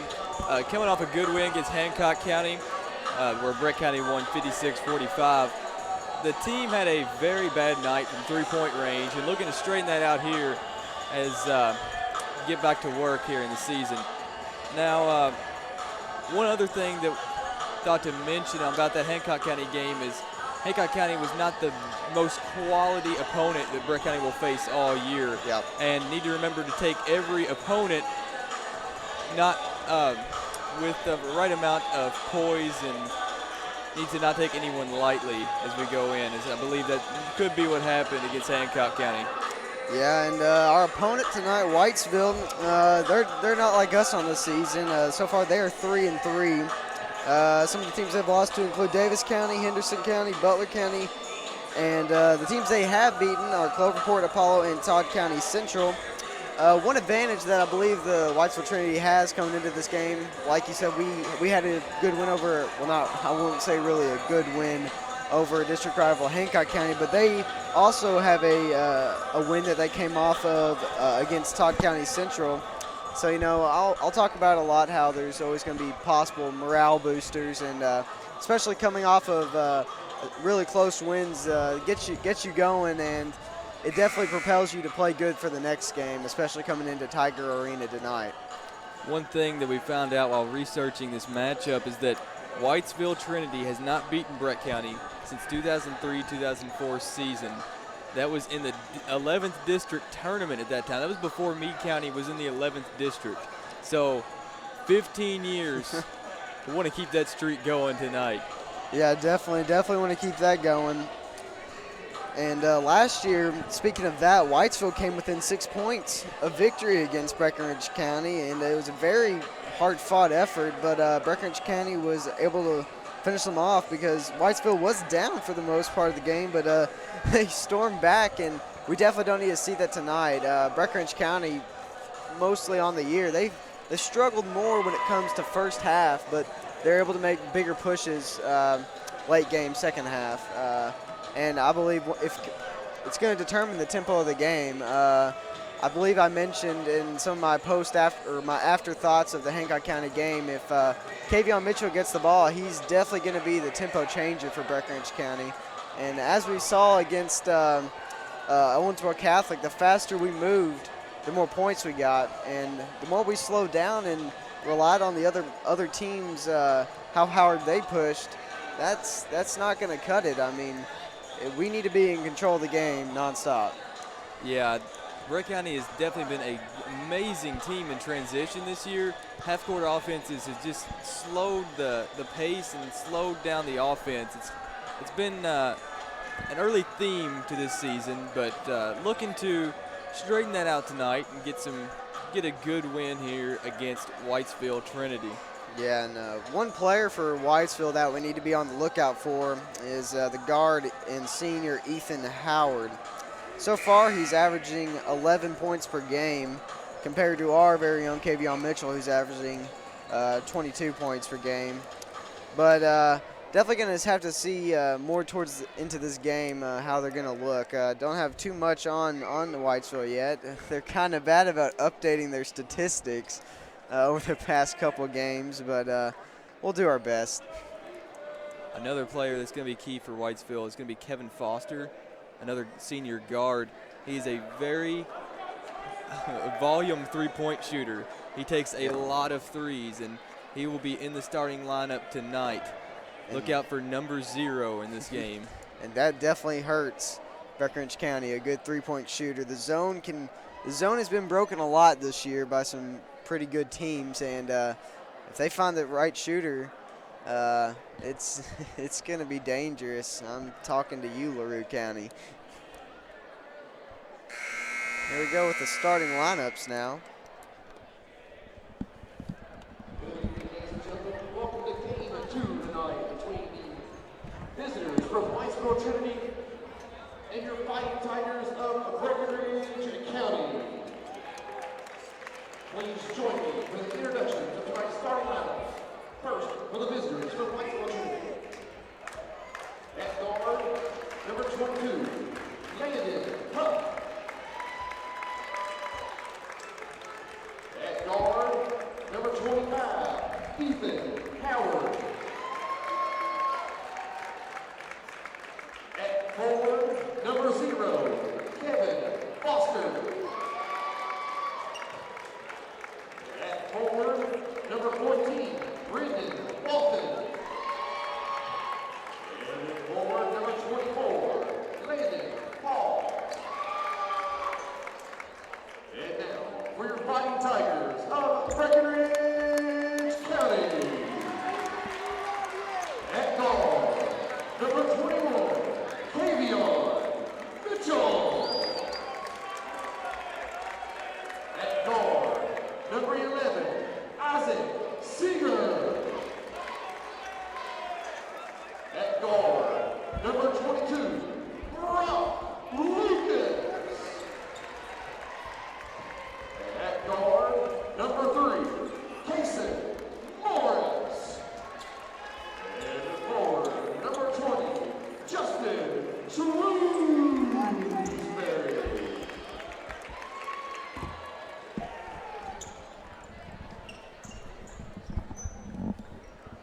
And welcome back. And as we saw there from the starting lineups, tonight is Isaac Seeger, the sophomore's first varsity start for the season and for his career here at Tiger Arena.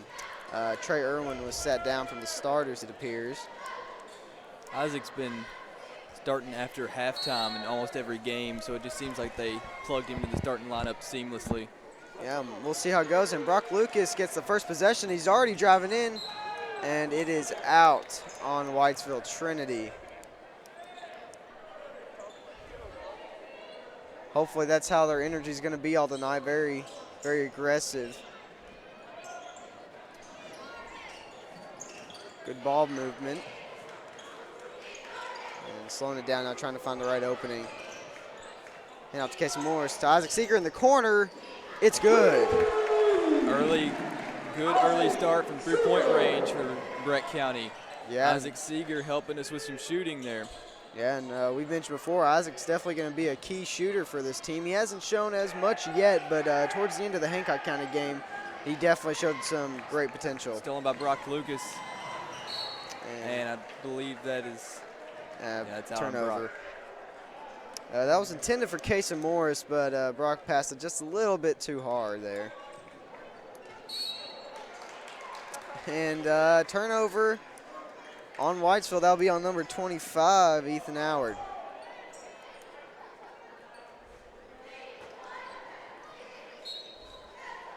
(3-0). Casey Morris in the corner. This is off to Kavion Mitchell. And Back to Isaac Seeger Isaac. again. No good this time, but rebound by Justin Shrewsbury blocked. Casey Morris with And the finish. Good finish by Casey Morris. Casey Morris is a great overall player. I've said it once and I'll say it many times. He can play defensively and offensively amazing. And that's a shot right there, no good. Three in the corner, no good by Kevin Foster. Wow. Oh, Just missed there. that was a good pass by Kavion Mitchell. Well, looks like Kaysen got hit there by number 14. Kaysen looks shaken up on the play. Play continues. That's going to stay Whitesville's ball as it's going to be out on Brock. Casey Kaysen. Morris coming out. It looks like he might have got hit in the eye there by Brendan Wathen. So Trey Irwin's coming in now.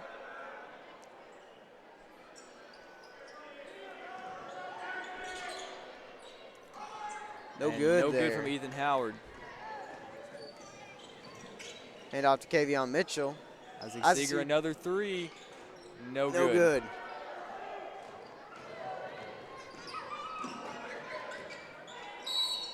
And foul on Brock Lucas. That was on Brendan Wathen. Brendan Wathen will be shooting free throws here.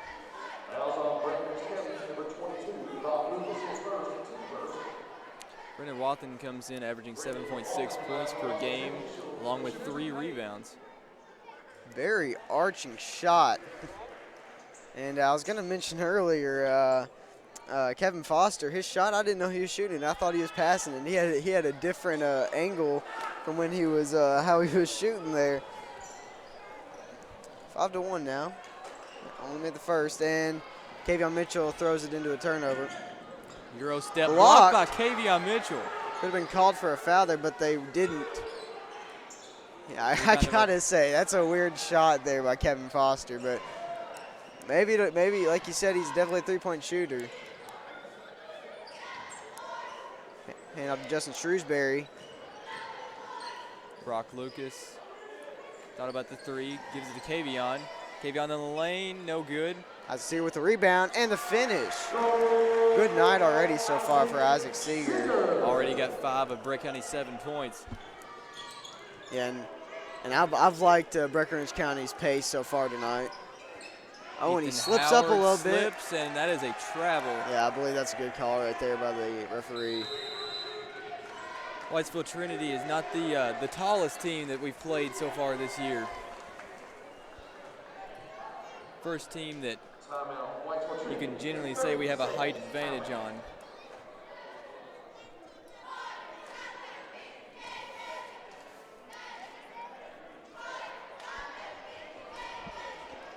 Good early start for Breck County. 7-1 here. 5 minutes left in the first quarter.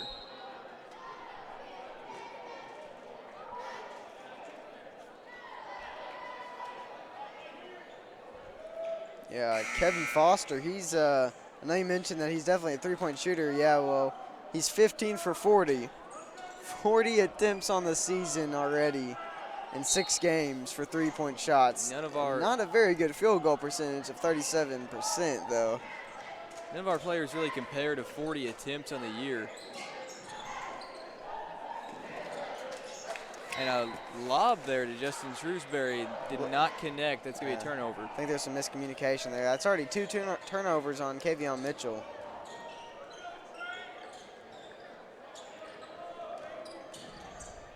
Landon Huff pushes off to Ethan Howard. Kevin Foster back to Ethan Howard. Almost stolen by Kavion. Almost stolen again. Now Brock Lucas, he almost had it. And out on Brock Lucas, I believe.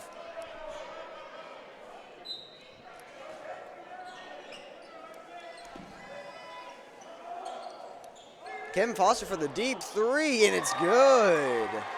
Yeah, long distance three there from Kevin Foster. Not much you can do, just now they know they need to get on him even more and have a lot more pounding defense against him from the perimeter. Isaac Seeger in the corner into Trey Irwin. Shot is good.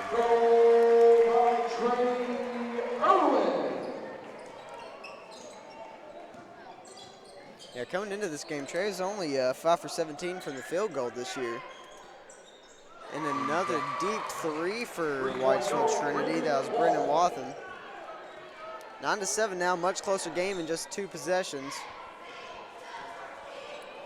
Back-to-back threes for Whitesville Trinity. Into Justin Shrewsbury. Almost losing the ball. Loses it. Kevin Foster picks it up. Kevin Foster for another deep three. No good this time, but Ethan Howard for the finish to tie the game 9-9. Ethan Howard is a good rebounder for a guard, coming in averaging almost 4 rebounds a game.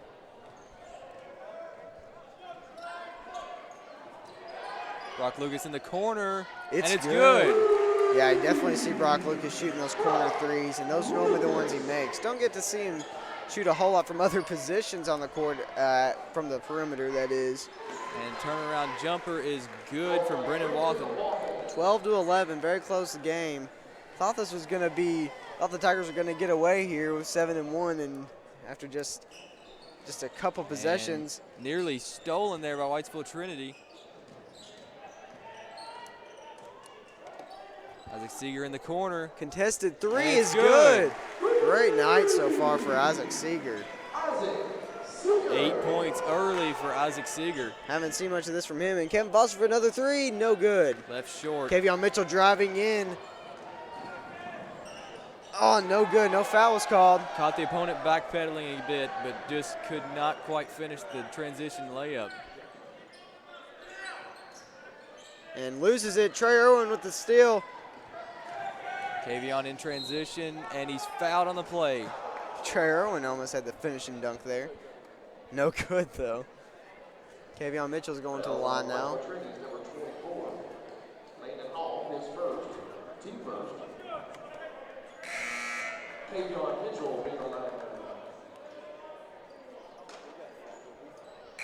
And no free throw shots. Fouls on the court, actually. Eamon O'Donohue is coming in, and Justin Shrewsbury's coming out. Brock Lucas to Kavion Mitchell, guarded, is good, and one. With Eamon O'Donohue checking in, that's another good three-point shooter. Yes, yes.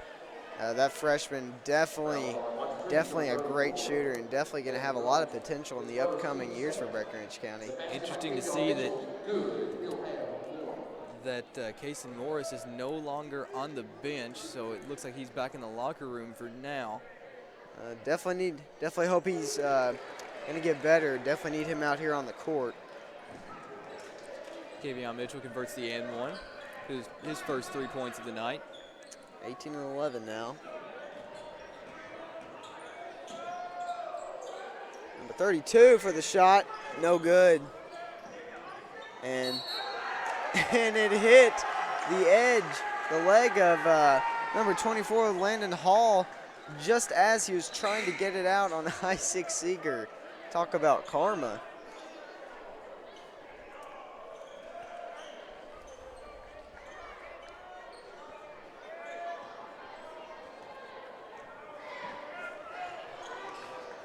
Kavion Mitchell starting to drive in now. Going through the defenders, past to Trey Irwin, just around, and it's good. Good finish. Contested by Bailey Wright, the sophomore for Whitesville Trinity, but Trey seemed unfazed by that. Great team effort there by Kavion and Trey. Got the duo going on. 20 and 11.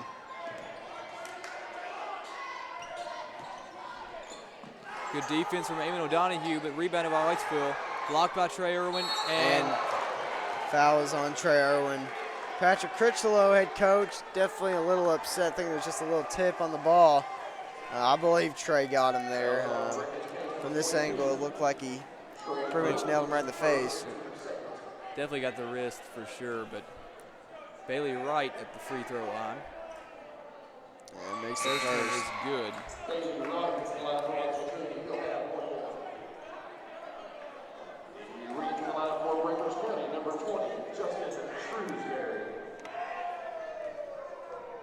Justin Shrewsbury's back in. Isaac Seeger's coming out. Rebound by Trey Irwin. And off to Brock Lucas. Brock Lucas double pushing back defenders. And gets it to Justin Shrewsbury somehow. Just barely. Kavion driving in way short there. Contested layup. Good pass there. And finished by Brandon Wathen. Kavion waiting for the team to get back up the court. Kavion double teamed and is fouled.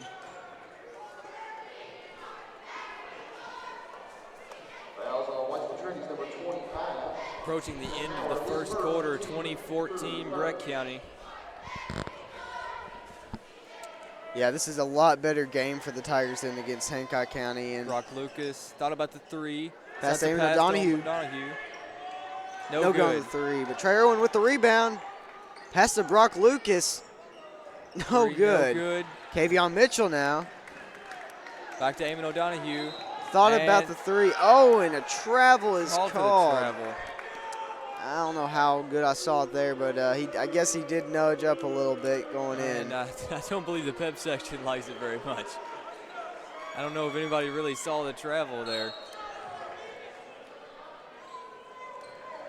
Yeah, I think Eamon did a great job there faking out the three.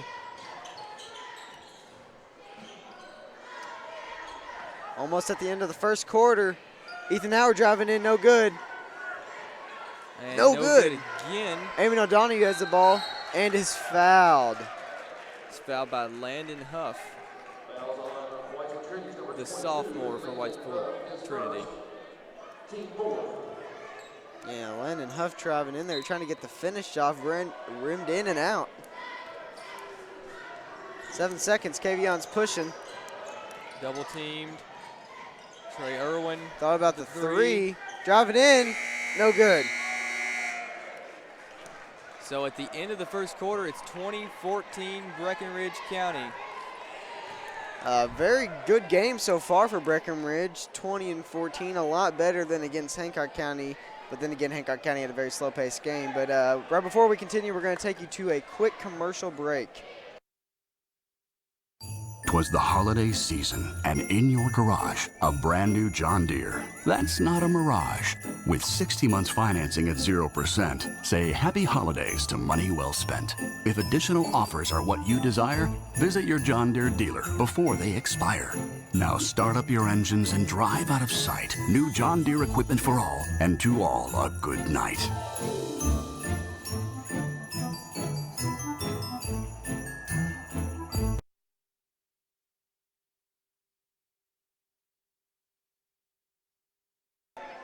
And we are back coming into this second quarter. 20 and 14, the Tigers lead. And a very good night so far for the sophomore Isaac Seeger. already at, 8 points. 8 points. And that's no good for Brennan Wathen. Isaac gets the rebound, driving up, getting pushed. And hand out to Kavion Mitchell. Brock Lucas in the corner, thought about the three, no good. Kavion Mitchell for the three. And it's good. Kavion's first three of the night. Kavion hasn't had a heavy workload in this game, but has been pretty efficient so far. Haven't seen him shoot much from range, mainly just driving in so far on the night. Definitely need to see it more. That basket is good by Landon Hall. Isaac Seeger for the corner three, contested, no good. Kavion Mitchell gets the rebound, swatted away. Trey Irwin gets it, no, not sure who has possession now. It's Breckinridge County. Justin Shrewsbury around the defenders, no good. And Trey almost had the rebound and lost it out on Trey Irwin. A lot happened there. I should have just waited to see what the final result was. Good effort there by Trey Irwin to try to keep the ball alive, though.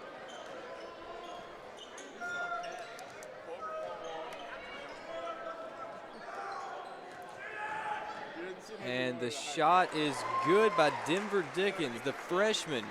First time we've seen him in this game. 23-18 now for the Tigers. Justin Shrewsbury with the put in. It's Justin's first points of the night.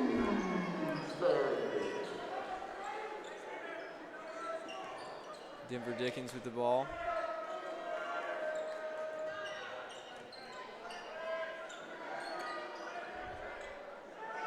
And the three by Landon Hall, no good. Kavion in transition. Driving in. And does not fouled. get the N1. But he is going to the free throw line now.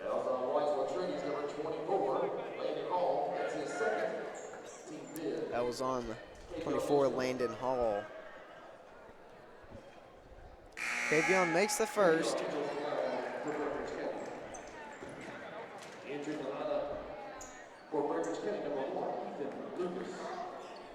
And number 1, Ethan Lucas is coming in. And Kavion makes the second. We didn't see a lot of that against Hancock County. Kavion making both free throws. He definitely started missing some. Kavion up to 8 points on the night. And nearly stolen by Isaac Seeger, but tipped out of bounds. And I notice now that Casey Morris is back on the bench. So looking to see if he'll check back into this game before long. Yeah, hoping to get to see him again before the night ends. Justin Shrewsbury gets the ball to Kavion Mitchell. Ethan Lucas driving in with a shot, no good. The floater was left short. Yeah, baseline floater there. Good idea, and it's stolen by Ethan Lucas. Handed off to Brock Lucas, driving in. And no good. Brock seemed to try to draw the foul there. Yeah, definitely need to be making those finishing shots. Number Dickens, 3. the three. No good. Tristan Shrewsbury with the rebound. Kavion Mitchell driving in. Euro step. And a block is called.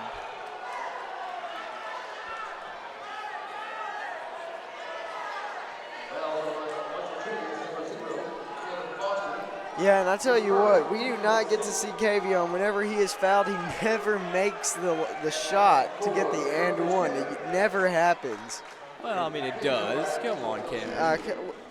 Against Stonesboro Catholic, we thought that we'd see it a lot more, and it did not. It added some more tension. As if he made that, we'd be up by a lot, but it made the game even closer. But he's definitely a great shooter, so we know he's most likely going to make it from the free throw. Yeah, as we see there, a very good free throw shooter, not just tonight, but on the year. He's already made 5 today. Brock Lucas with a steal, not out of bounds, driving in. Oh, and stolen away, but that was stolen by Ethan Howard, but it's out of bounds on Whitesville Trinity. You know, leading scorer for Whitesville Trinity, Ethan Howard. Haven't seen much of him tonight. No, we have not. He's been pretty quiet. Seen a couple of threes from Kevin Foster, though. And timeout, Whitesville Trinity. definitely going to need to have something here to stop this Breckinridge County run, as they are now up 29-18.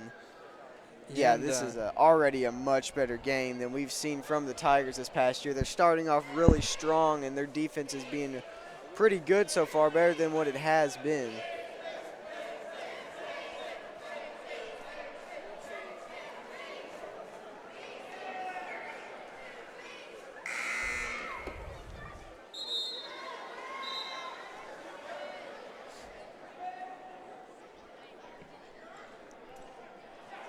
And so far in this game, Brennan Wathen has been Whitesville Trinity's best player with an early 8 points on the game. Breck County's leading scorer in this game is Kavion Mitchell with 10. Now the ball is inbounded, and it's going to be Whitesville ball. That's a turnover on Isaac Seeger. And just to answer a question that was asked in the chat, where is the band? The band is not playing tonight, as you've seen, but they will be playing Friday night in the boy-girl doubleheader against Meade County.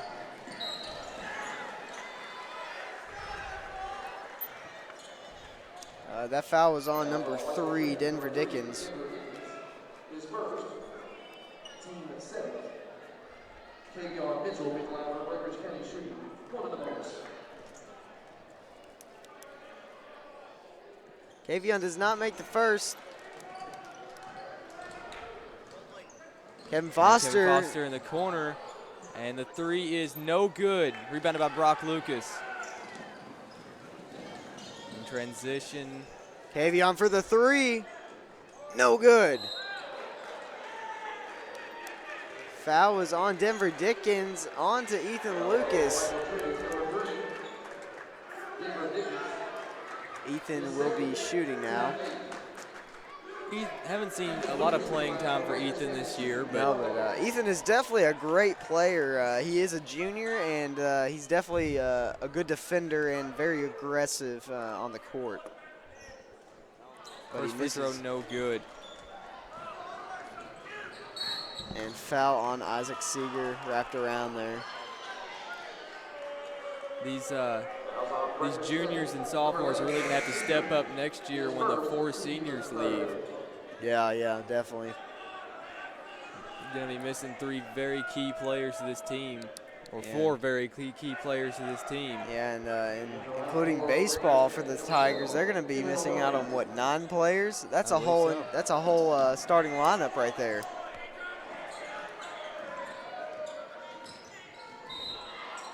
Ethan Howard with the walk. I was about to say that should not be a foul on Justin Shrewsbury. He seemed to trip up on himself. Now moving a little bit too quickly, you get a little out in front of yourself, and that's what happens. Kavion's driving in. Good pass to Justin Shrewsbury. The finish in the lane is good by Justin Shrewsbury.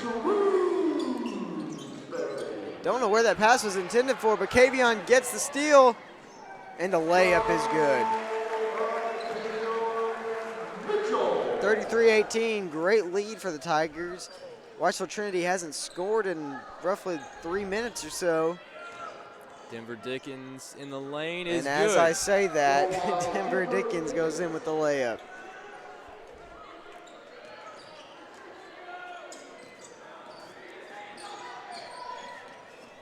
Kavion Mitchell handling the ball. Driving in, no good. Contested finish. Euro step, no good. Brock Lucas pass to Kavion Mitchell, driving in, is good. Kavion is taking over this game now. Yeah. Up 15 points now, Tigers. Tigers lead 35-20. And I believe I see Casey Morris down there waiting to come in. As that shot is good.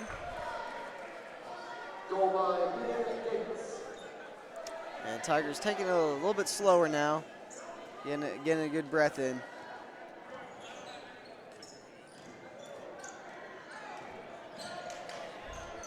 Kavion driving in with the jump shot, no good.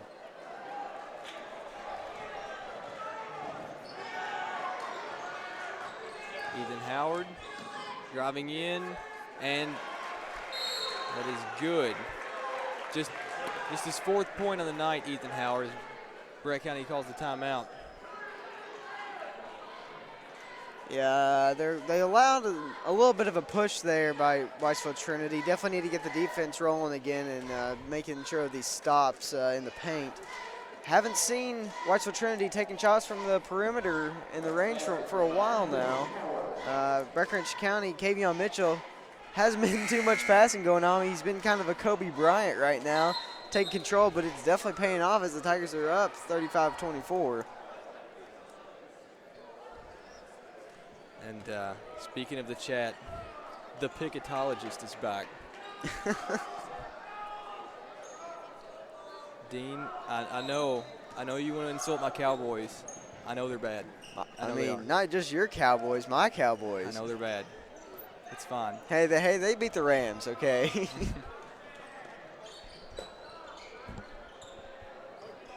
Kason Morris back in the game. Cole Critchlow's also in.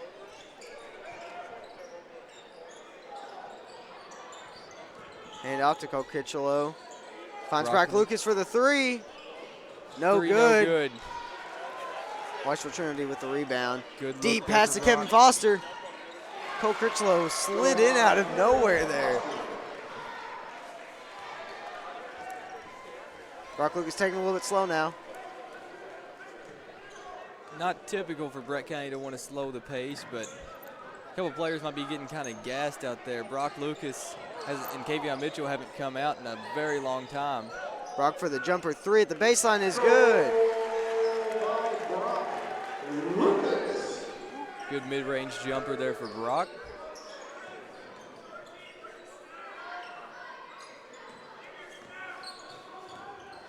Ethan Howard.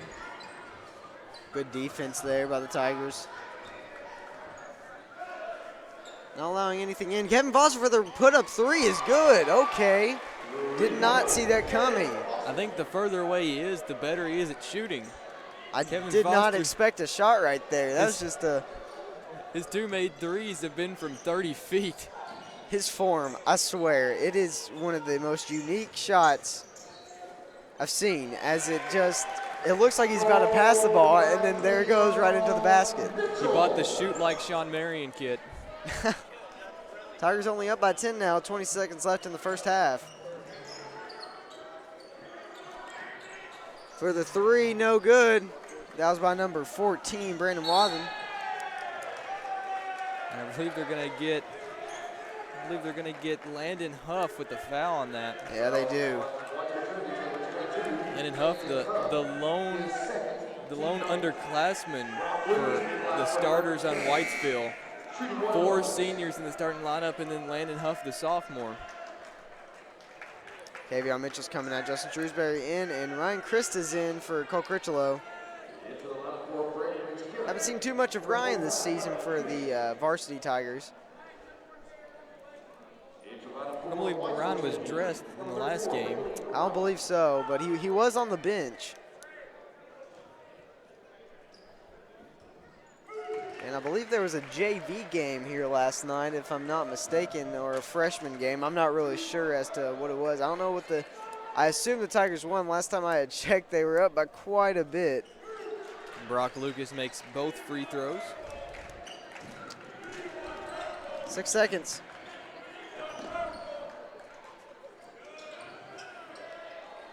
And good defense to keep Whitesville from scoring before halftime. Brett County now leads at 41-29 at the half. Cameron, what did you see from that first half? Oh, I saw a lot of good things from that first half. A lot better than against the Hancock County game last Friday, I believe it was.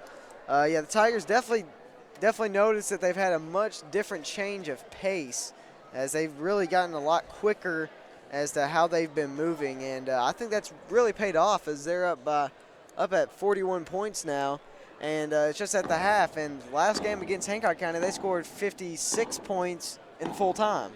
So definitely been a lot better game from the field. And before we continue, we're going to take you off to a quick word from our sponsor. 'Twas the holiday season, and in your garage, a brand new John Deere. That's not a mirage. With 60 months financing at 0%, say happy holidays to money well spent. If additional offers are what you desire, visit your John Deere dealer before they expire. Now start up your engines and drive out of sight. New John Deere equipment for all, and to all a good night.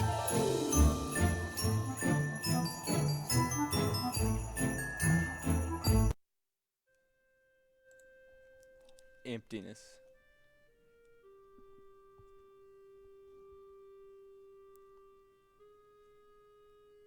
That's what this is right now. And I'm not just talking about the auditorium.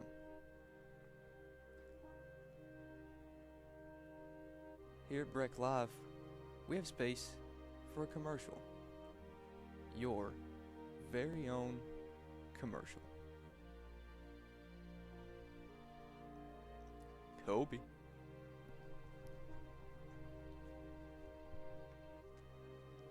This could have been you, but instead, it's just me, all alone.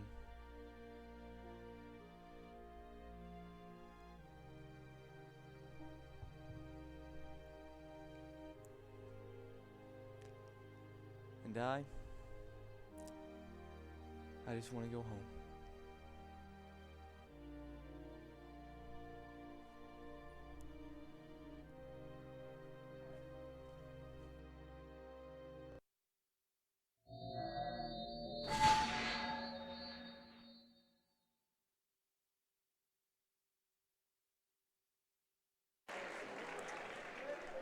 And welcome back, everybody.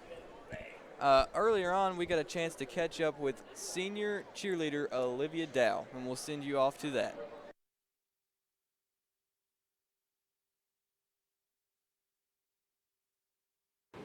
Hi, I'm Noah Dow, representing Breck Live, and I'm here with senior varsity cheerleader Olivia Dow. Olivia, you've been cheering for 2 years now. What made you want to join cheer?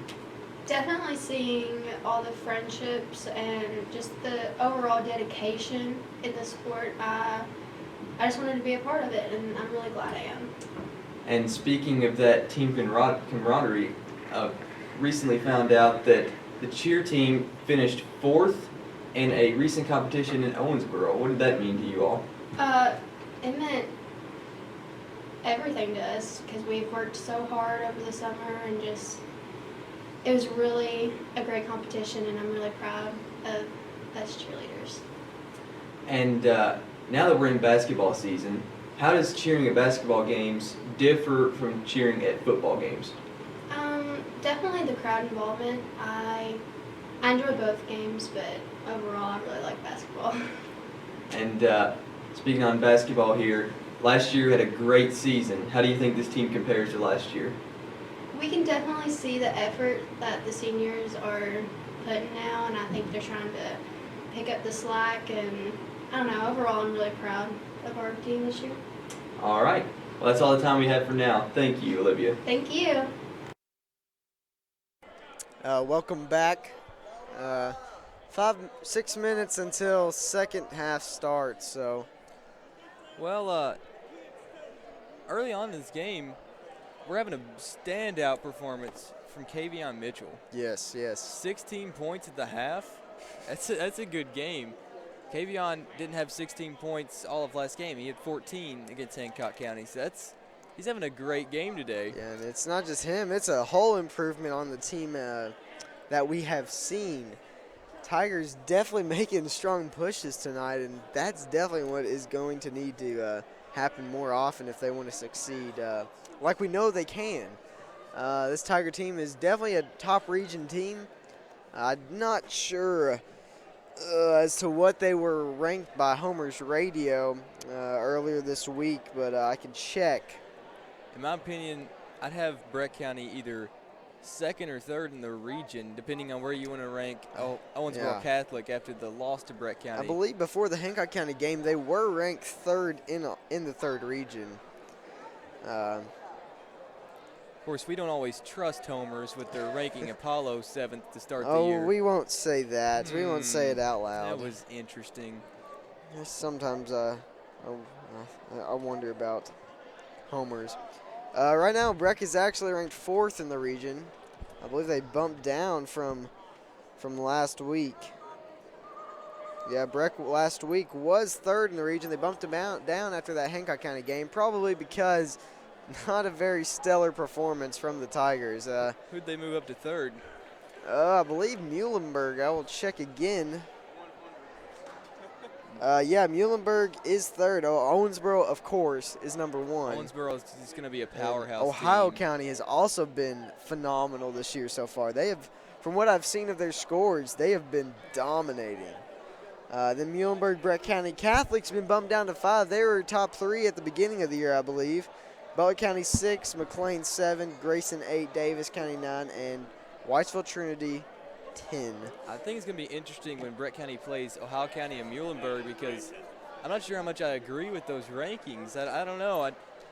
Ohio County really hasn't played any spectacular team to start the year. No. And neither has Muhlenberg, but we'll see. Hey, we'll see how these how it rankings goes. are similar to the college AP rankings, okay? Yeah, Kansas is the best team. We see you. There's no best team. We all know it. They should just cancel the polling right now.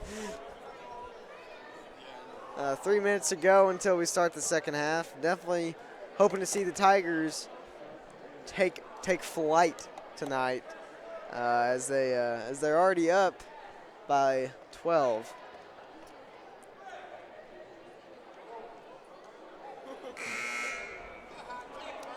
And a pretty good crowd out here tonight. Not as good as one would expect with the pep band playing, but very good crowd, especially in the pep section, to support the team.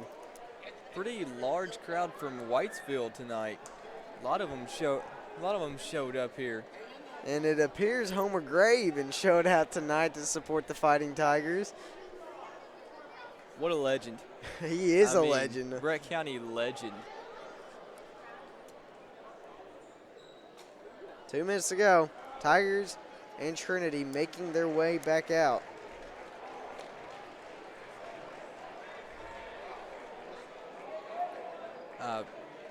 Definitely a strong start also for Whitesville's senior forward, number 14, Brennan Wathen. So far has 8 points in the game and has played some pretty good defense so far, gathering a lot of rebounds. On the year, Brennan Wathen averages about 3 rebounds a game. I'm pretty sure he's already exceeded that amount in this game. Yeah, definitely haven't seen as much from Ethan Howard today as we probably would have expected, as he's been the leading main averaging shooter for the team. Ethan Howard has had a lot of points in Whitesville's losses this year, but in their wins, he's not been averaging that many. Like, he'll go from scoring 20 points in one game to scoring 4 in the next, and he has 4 points in this game. So I think he's just off and on whether or not he's going to be Whitesville's best player in each game. Yeah, and speaking of Brennan Wathen, in my article on Breck Live website, I had picked Brennan Wathen as probably one that we need to definitely be looking out for the season for the Raiders. Last season, he scored 149 points, and he averaged only 5 points per game. Kind of similar, I believe, where he's doing better this year with his 7 points per game average. But he was 43% for field goals, okay number. 40% for 3-point field goals, 60% for free throws, and only averaged around close to 2.5 it says, rebounds per game. We'll give it 2.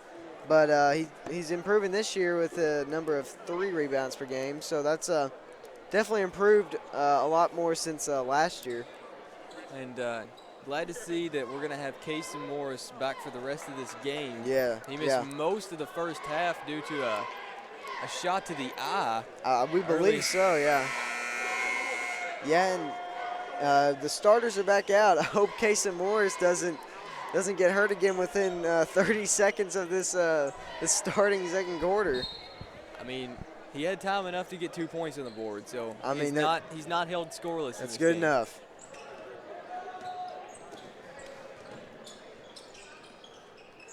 And Justin Shrewsbury's driving in right around. Spin move, good. Good post move for Justin Shrewsbury.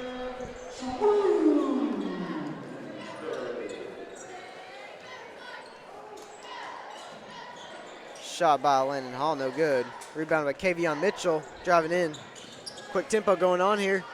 Kavion drives in, floater good. Good shot in the lane by Kavion Mitchell. Tigers already up a couple points now. Stolen by Kason Morris out of nowhere. And just Taken blocked away out. from him. Great effort by Ethan Kason Howard, Morris. the Euro step. Good move to the bucket. That's 2 points for him.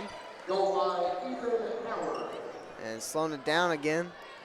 Ethan Howard coming out strong in the second half. Going to look out and see what he's going to do here. Kavion pass to Kason Morris. Pass to Brock Lucas in the corner. Thought about the three, almost lost it there. Back to Kason Morris. No look pass from Brock Lucas there to Kason. Yeah, I'll say it a lot of times. Brock Lucas has probably some of the best ball handling skills on this Fighting Tiger roster. And I know you've mentioned he's definitely a pass-first type of player. That's a really good quality for a player on such a good team. Brock's he's the flashy passer of Brett County. Has some Larry Bird type passing that he with the no looks.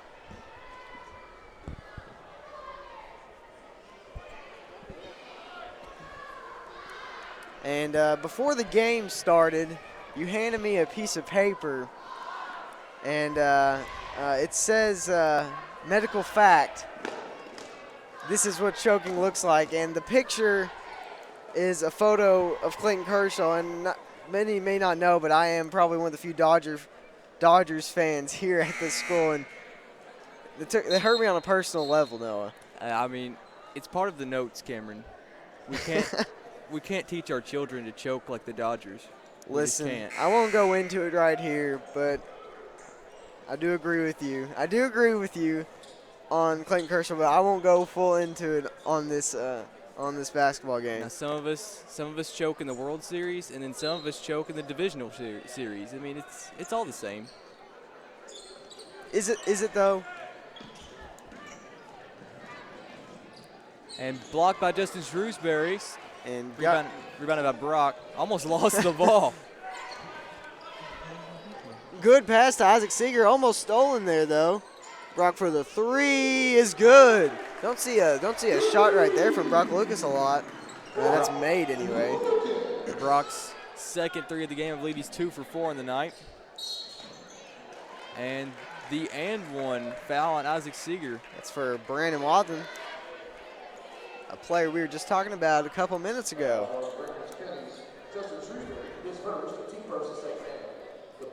Brandon Wathen now in double-digit points. He's got 10 points on the night.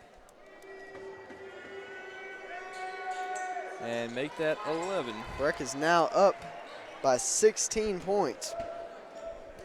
The largest lead of the night for the Tigers. Kavion Mitchell driving into the defenders and short.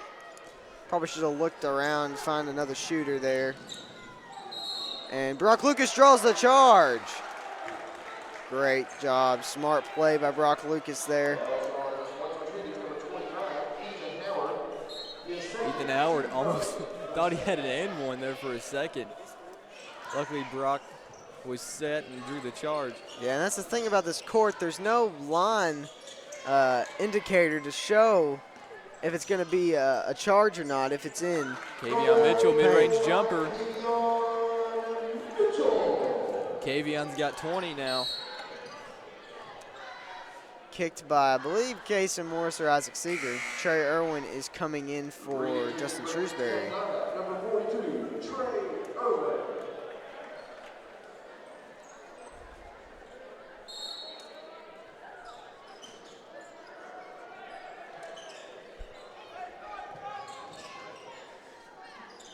And shot is good for Ethan Howard. Ethan Howard.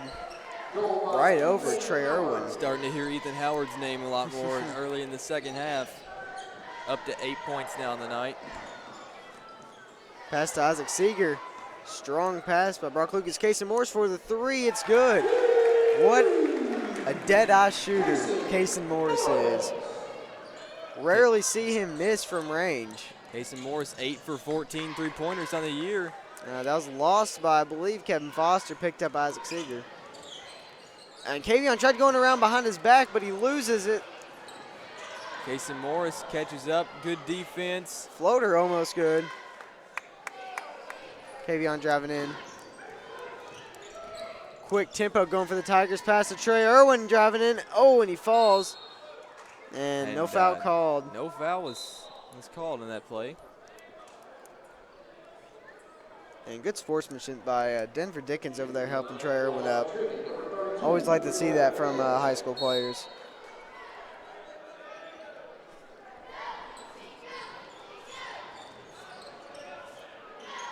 Kevin Foster, the pass.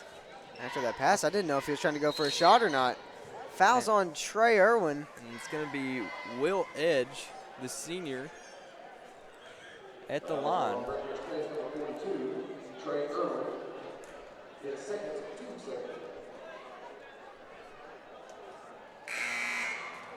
And the first is good.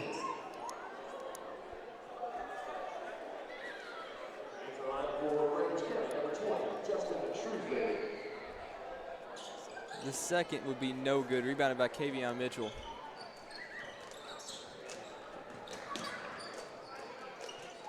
And bad pass by Kavion to Justin Shrewsbury as he's guarded by Denver Dickens, but it's stolen and he's tripped. And they said it was out on Whitesville Trinity. Not sure about that call, but there was no foul, which I was a little curious about. That was odd. Odd officiating there. I don't know. It was pretty clearly off Kavion, but he looked to be fouled in the play, so they give the ball to Breck County. All worked out in the end, I guess. Casey Morris has control of it now. Loses it on the dribble, but it's picked back up. Isaac Seeger, the mid-range jumper is good. Isaac Seeger's having himself a night tonight.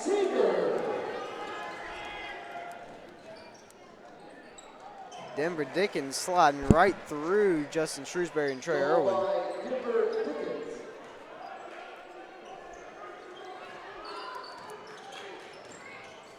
Pass to Isaac Seeger, back to Brock Lucas. Trey Irwin inside to Justin Shrewsbury, and it's good.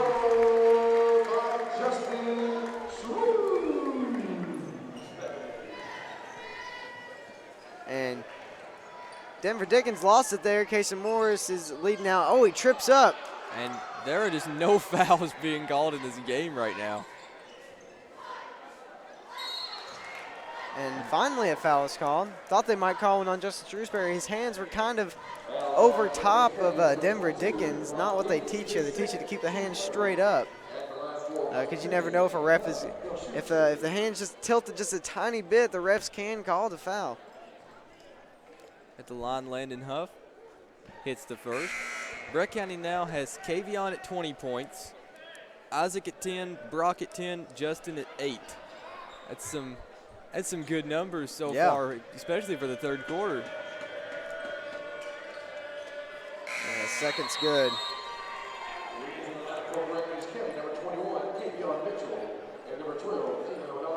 Eamon O'Donoghue's coming in for Brock Lucas now, giving the senior a break.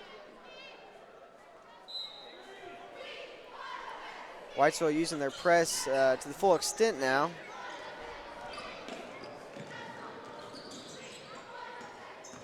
Kavion driving in. No good, but rebounded by Justin Shrewsbury. Putback is good. Justin now has 10. That's 4 Breck County Tigers with double-digit points. Rebound by Trey Irwin.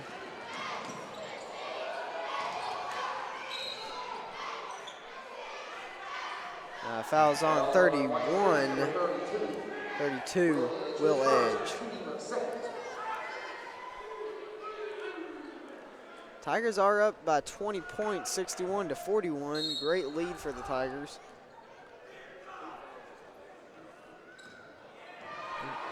Oh, and And no call by the referee. Eamon O'Donohue misses the three. That was an that was an over and back there. Yeah. Whitesville coach came irate there for a few I mean, seconds. I'd be upset if I were him as well. Ref's not calling anything for him. Saw the Whitesville crowd get into it in the girls' game as well. They were not happy with a lot of calls, either not being called or being called on them. Yeah.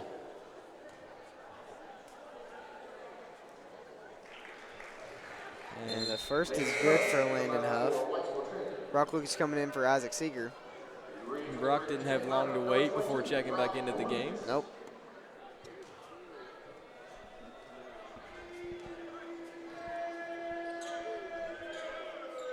Yeah, the second's good for Landon Huff.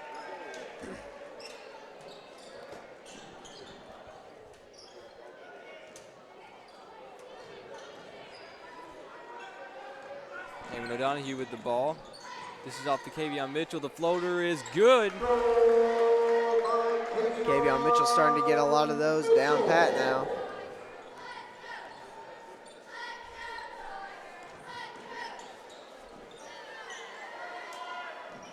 And the pass seemed to go awry, but Will Edge in the corner, no good.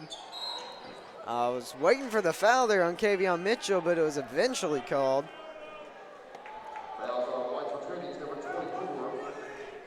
Landon Hall, his third, team third. Entering the lineup for Whitesville Trinity, number 25, Ethan Howard. Deep pass from Brock Lucas to Eamon O'Donohue with the layup. Wow. Great job by Brock Lucas there. Way to see Eamon O'Donohue going deep. Great vision there. What a finish by Eamon O'Donohue. What a Hail Mary pass right there from Brock Lucas. Kavion Mitchell taking the ball in transition. Brock Lucas thought about the three.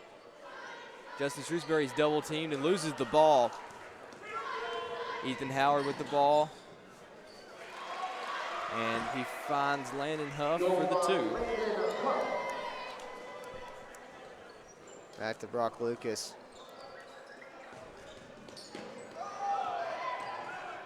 Kavion. And that should probably be a charge. That's Yeah, a I thought charge. that was going to be a charge.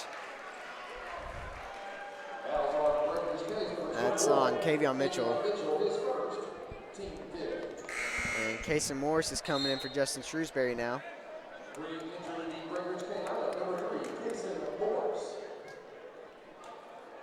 Brett County still up by 20, 65-45. Ethan Howard. Driving through Brett County defenders, but no good on the shot. Brock Lucas to Kavion. And tipped out of bounds by Denver Dickens.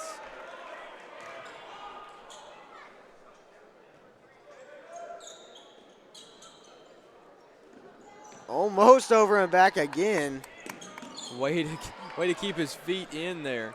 Turnover for Kavion Mitchell. Kavion's had a couple turnovers tonight, and that should be, that's a gonna be a blocking block. foul.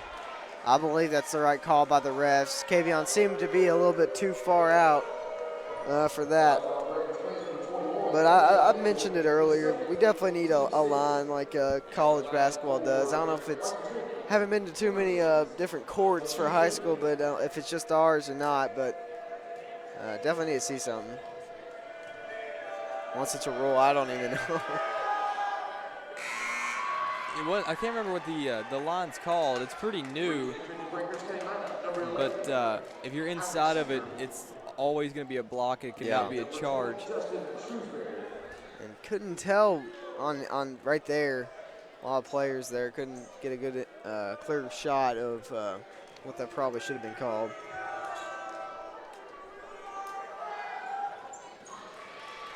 And second shot is good. Pass to Kason Morris. Driving through. Ball. Damon O'Donohue to Isaac Seeger.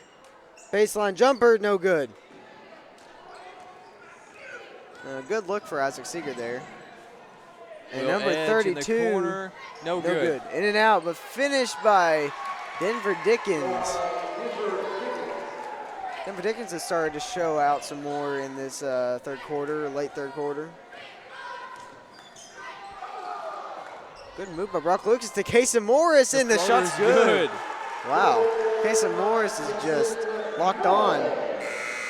And the heave at the buzzer is no good. Into the third quarter, Tigers up 67-49, and we're going to take you to a quick commercial break.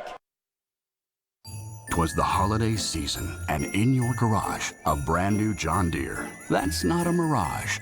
With 60 months financing at 0%, say happy holidays to money well spent. If additional offers are what you desire, visit your John Deere dealer before they expire. Now start up your engines and drive out of sight. New John Deere equipment for all, and to all a good night.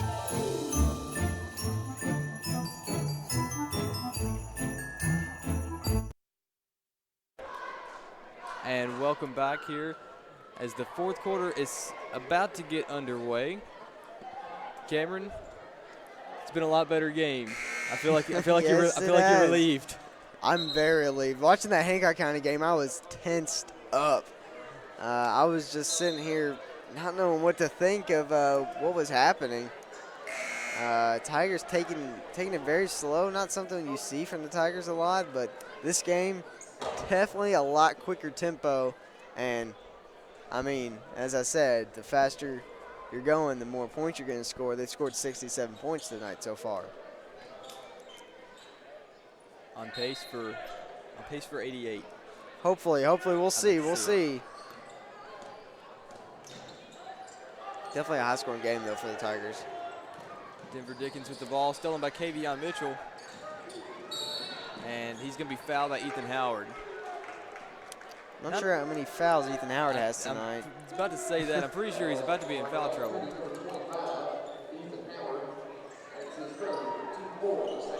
That's his third foul, so not quite imminent foul trouble yet. Casey Morris in the corner, three, it's no good.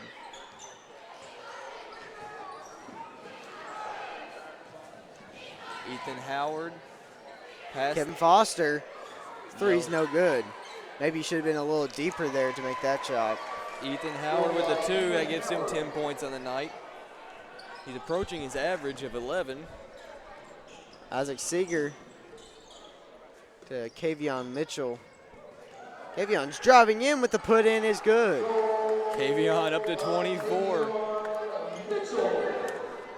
What a game from Kavion, and it's going to be a turnover on Whitesville.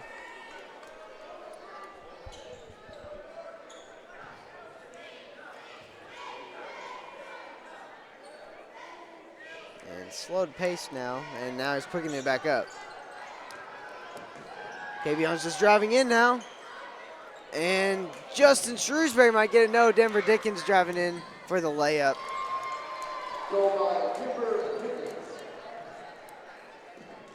Jason Morris to Isaac Seeger, has Kavion open under the basket. Oh, and he misses it. But he makes it again.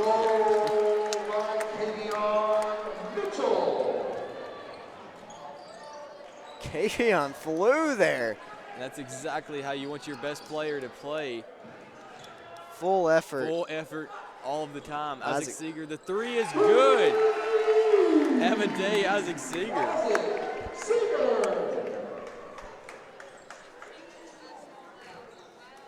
Definitely Isaac's best game of the season so far. Ethan Howard for the three is good.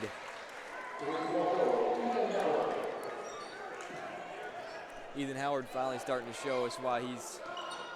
Don't know what Isaac was doing there. I think it slipped out of his hands. It was intended for Justin Shrewsbury, but I think Justin was just a tad bit closer than he imagined. Justin's tall. He's not that tall. 74-56.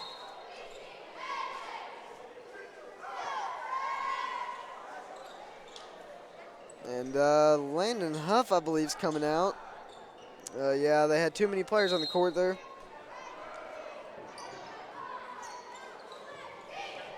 Ethan Howard taking the ball. Drove through Kavion Mitchell and Casey Morris. No good on the shot. Casey Morris with the rebound. Double teamed. Gets it to Brock Lucas. Kavion Mitchell's driving in, pass to Justin Shrewsbury. Good pass. And one. Sneaky little pass from Kavion Mitchell as he was going up for the shot. I thought he lost it there, but Justin Shrewsbury was able to get it and put it right back in. It's a great pass from Kavion, and that gets Justin to 12 points in the night with a chance of converting the and one to get him 13. Right around Justin's average this year. He's averaging about 15 points per game, so he's not far from it. Definitely a big player for the Tigers.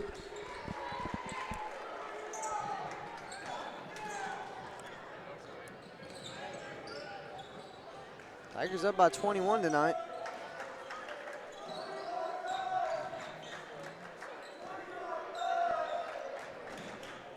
Ethan Howard in the lane, and he gets fouled. Foul by That was Brock Lucas, I believe. And that's Brock's third foul. Only 5 minutes, 20 seconds left, so I think it's okay for Brock to get a little bit deeper into the fouls.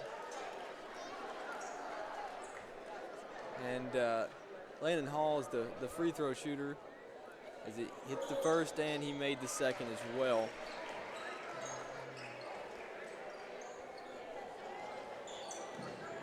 Kavion double team, but he gets through it to Isaac Seeger to open Justin Shrewsbury for the finish. Great ball movement by the Tigers right there, getting it around the court as quickly as they did.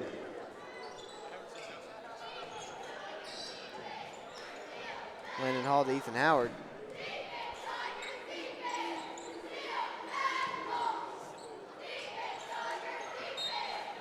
Out on Whitesville Trinity. And if I'm not mistaken, I still think Justin has only missed once in this game. Does he really? 15 points in the night, and I'm pretty sure he's only missed one shot. That's a great night for Justin as well. Kavion for the free throw jumper. Good. Tigers have hit 80 points. They might hit 88 like you said. Oh, stolen by Isaac Seeger. And to Kaysen Morris, almost stolen there by Denver Dickens. Kaysen is fouled by 14, Brendan Wathen. Brendan Wathen has kind of tailed off with his amazing first half. Yeah. Haven't heard his name a lot here in the second half.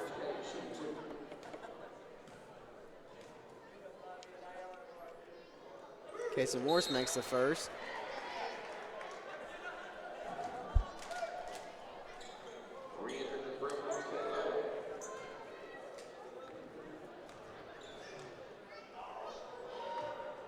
And he makes the second. I definitely got to ask Kaysen about his shoes, about his color choice. His bright teal shoes. They stand out. He is a standout player though for the Tigers. No, pretty much everyone's been a standout player for the Tigers tonight.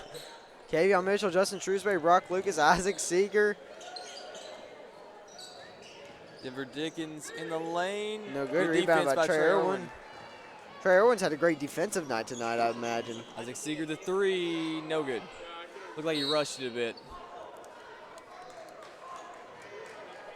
Yeah, I think he definitely had a tad bit more time to settle down and get the shot off. He's been doing good tonight for his contested threes. Most of his shots haven't necessarily been open. They've really been contested by a defender. It's definitely been a career night for Isaac Seeger. First time starting for the Tigers for varsity, and he's having an amazing night. Definitely expect to see him starting again. You think he likes starting very much? I mean, I imagine. If you don't like starting, then I don't know what you got going for you there. That's normally what a player's goal is to get to the starting level. Jeff LaGrange yelling at the players down there. Yeah, and up by 23. It's pretty intense. Yeah. It's intense. I think it's more about letting offensive rebounds happen than anything Probably, else. yeah. It's not Probably telling them the old saying from coaches, box out, box out, box out, box out. it's this new thing. It's called boxing out. 83-60. 3 minutes 48 seconds left to go before hopefully a Tiger win, unless Whitesville Trinity in these 3 minutes makes a almost impossible comeback.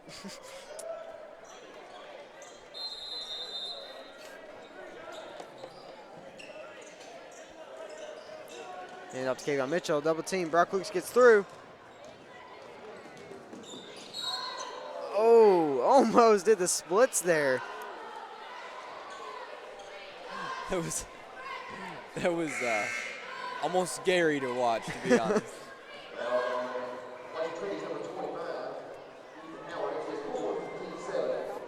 So Breck County in the bonus will be shooting free throws here.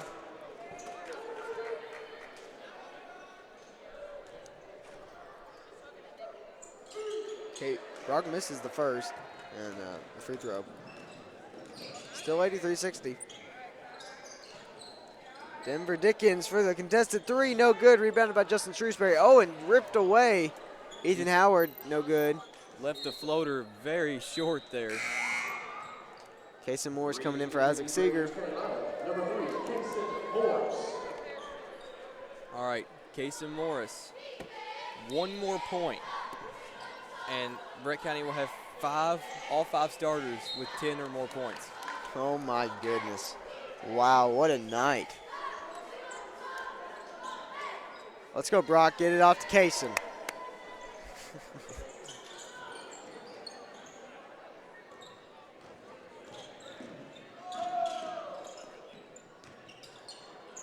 Kavion to Justin. Justin is fouled.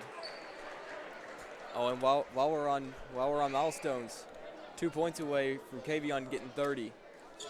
Oh, my goodness. Is that it? Would that be his highest scoring for I'm almost certain. the season? I believe so. Now, we didn't have updated stats until like 6th period today, so I'm not completely sure. Misses the first shot.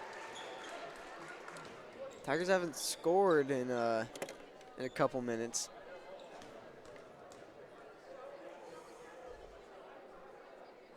And misses the second. Not a good trip to the line there.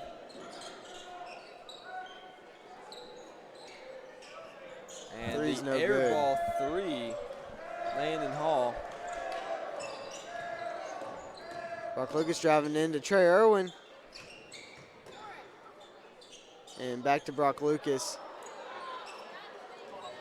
And Kavion almost there was a loses short it. hop to Kavion. Justin Shrewsbury draws the foul again.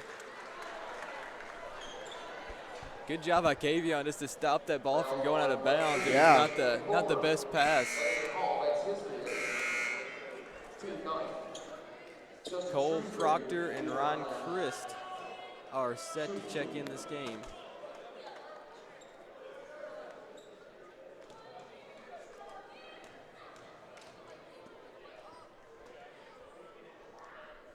And he makes it. Cole Proctor's in for Kason Morris.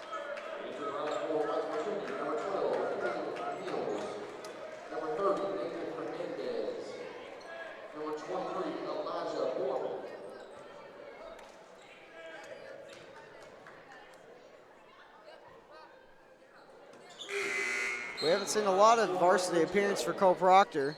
And Ryan Chris comes in for Justin Shrewsbury. And Ethan Lucas is also in. So now we got Kavion Mitchell, the lone starter left on the court.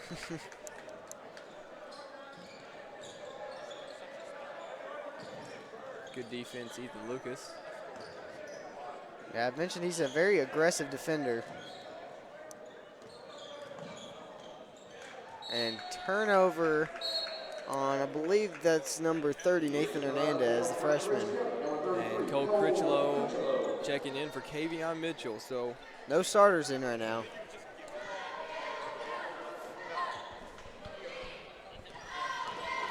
It's definitely a good time to see what these subs can do off the bench. Ethan Lucas, the floater, no good. No good. But Ryan Chris with the rebound. To Irwin driving in. No good on the shot, just too strong.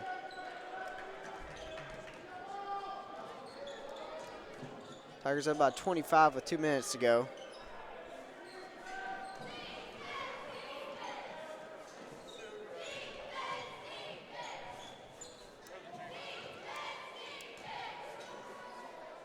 Bailey Wright has the ball now, and he's going to drive in the lane and is stripped, but it's recovered. Good defense by the Tigers right now, not allowing a shot to get off. And until now, no good though. Cole Critchlow with the rebound. Pass to Ethan Lucas. Moving up the court. Cole Proctor for the three. No good, just short.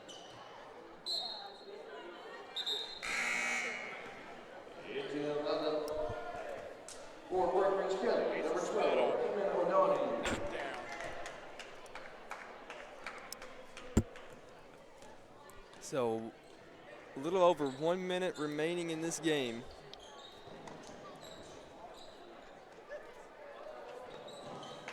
And the three for Nathan Hernandez is no good. Eamon O'Donohue gets, and just out of bounds on the dribble. So under a minute left.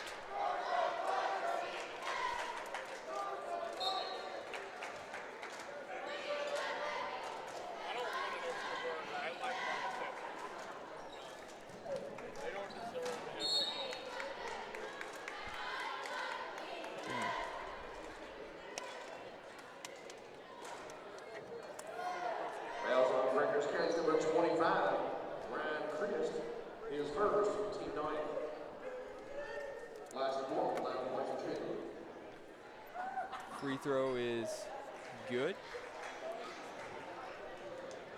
Free throw was taken by Elijah Borman, the sophomore. And he hits the second as well. Hasn't had a ton of playing time in this game, as no starters are out on the floor right now. Breck County up 23 points in this game. Cole Proctor with the ball, off to Ethan Lucas. Another floater, no good. That's 2 baseline floaters for Ethan Lucas that have been no good.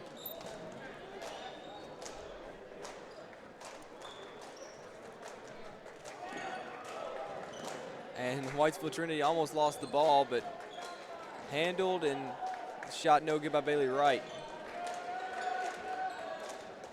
Right between the legs of number 15, Ben Goetz. Ben Goetz. The junior for Whitesville Trinity. And Breck County running out the final seconds of the clock, as that will seal the victory here. 85-62 is your final.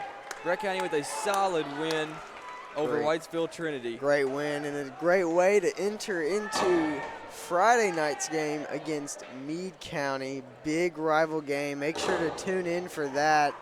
It's definitely going to be an exciting one. Big matchup there between the 11th district rivals.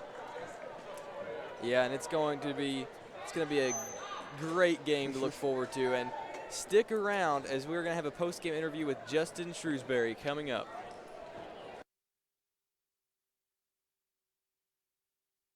'Twas the holiday season, and in your garage, a brand new John Deere. That's not a mirage. With 60 months financing at 0%, say happy holidays to money well spent. If additional offers are what you desire, visit your John Deere dealer before they expire. Now start up your engines and drive out of sight. New John Deere equipment for all, and to all a good night.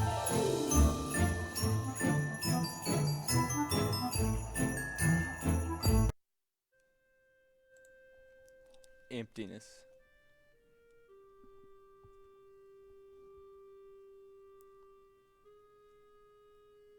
That's what this is right now. And I'm not just talking about the auditorium.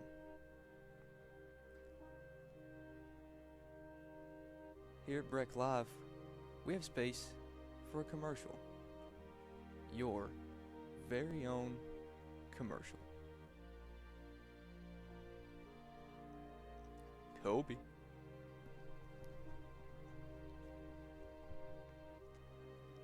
This could have been you, but instead, it's just me,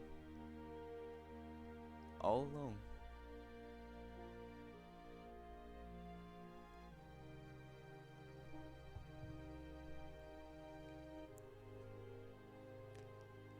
And I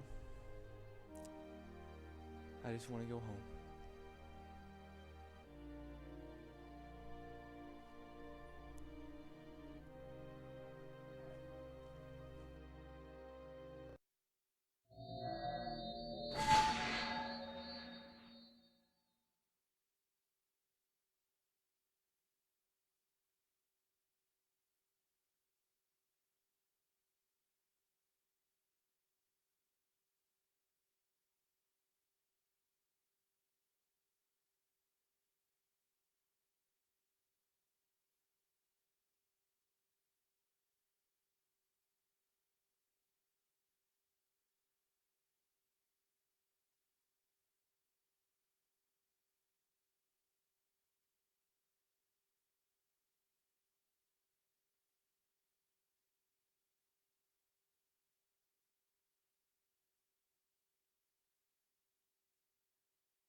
Hello, I'm Zach Martin. I'm here with Justin Shrewsbury.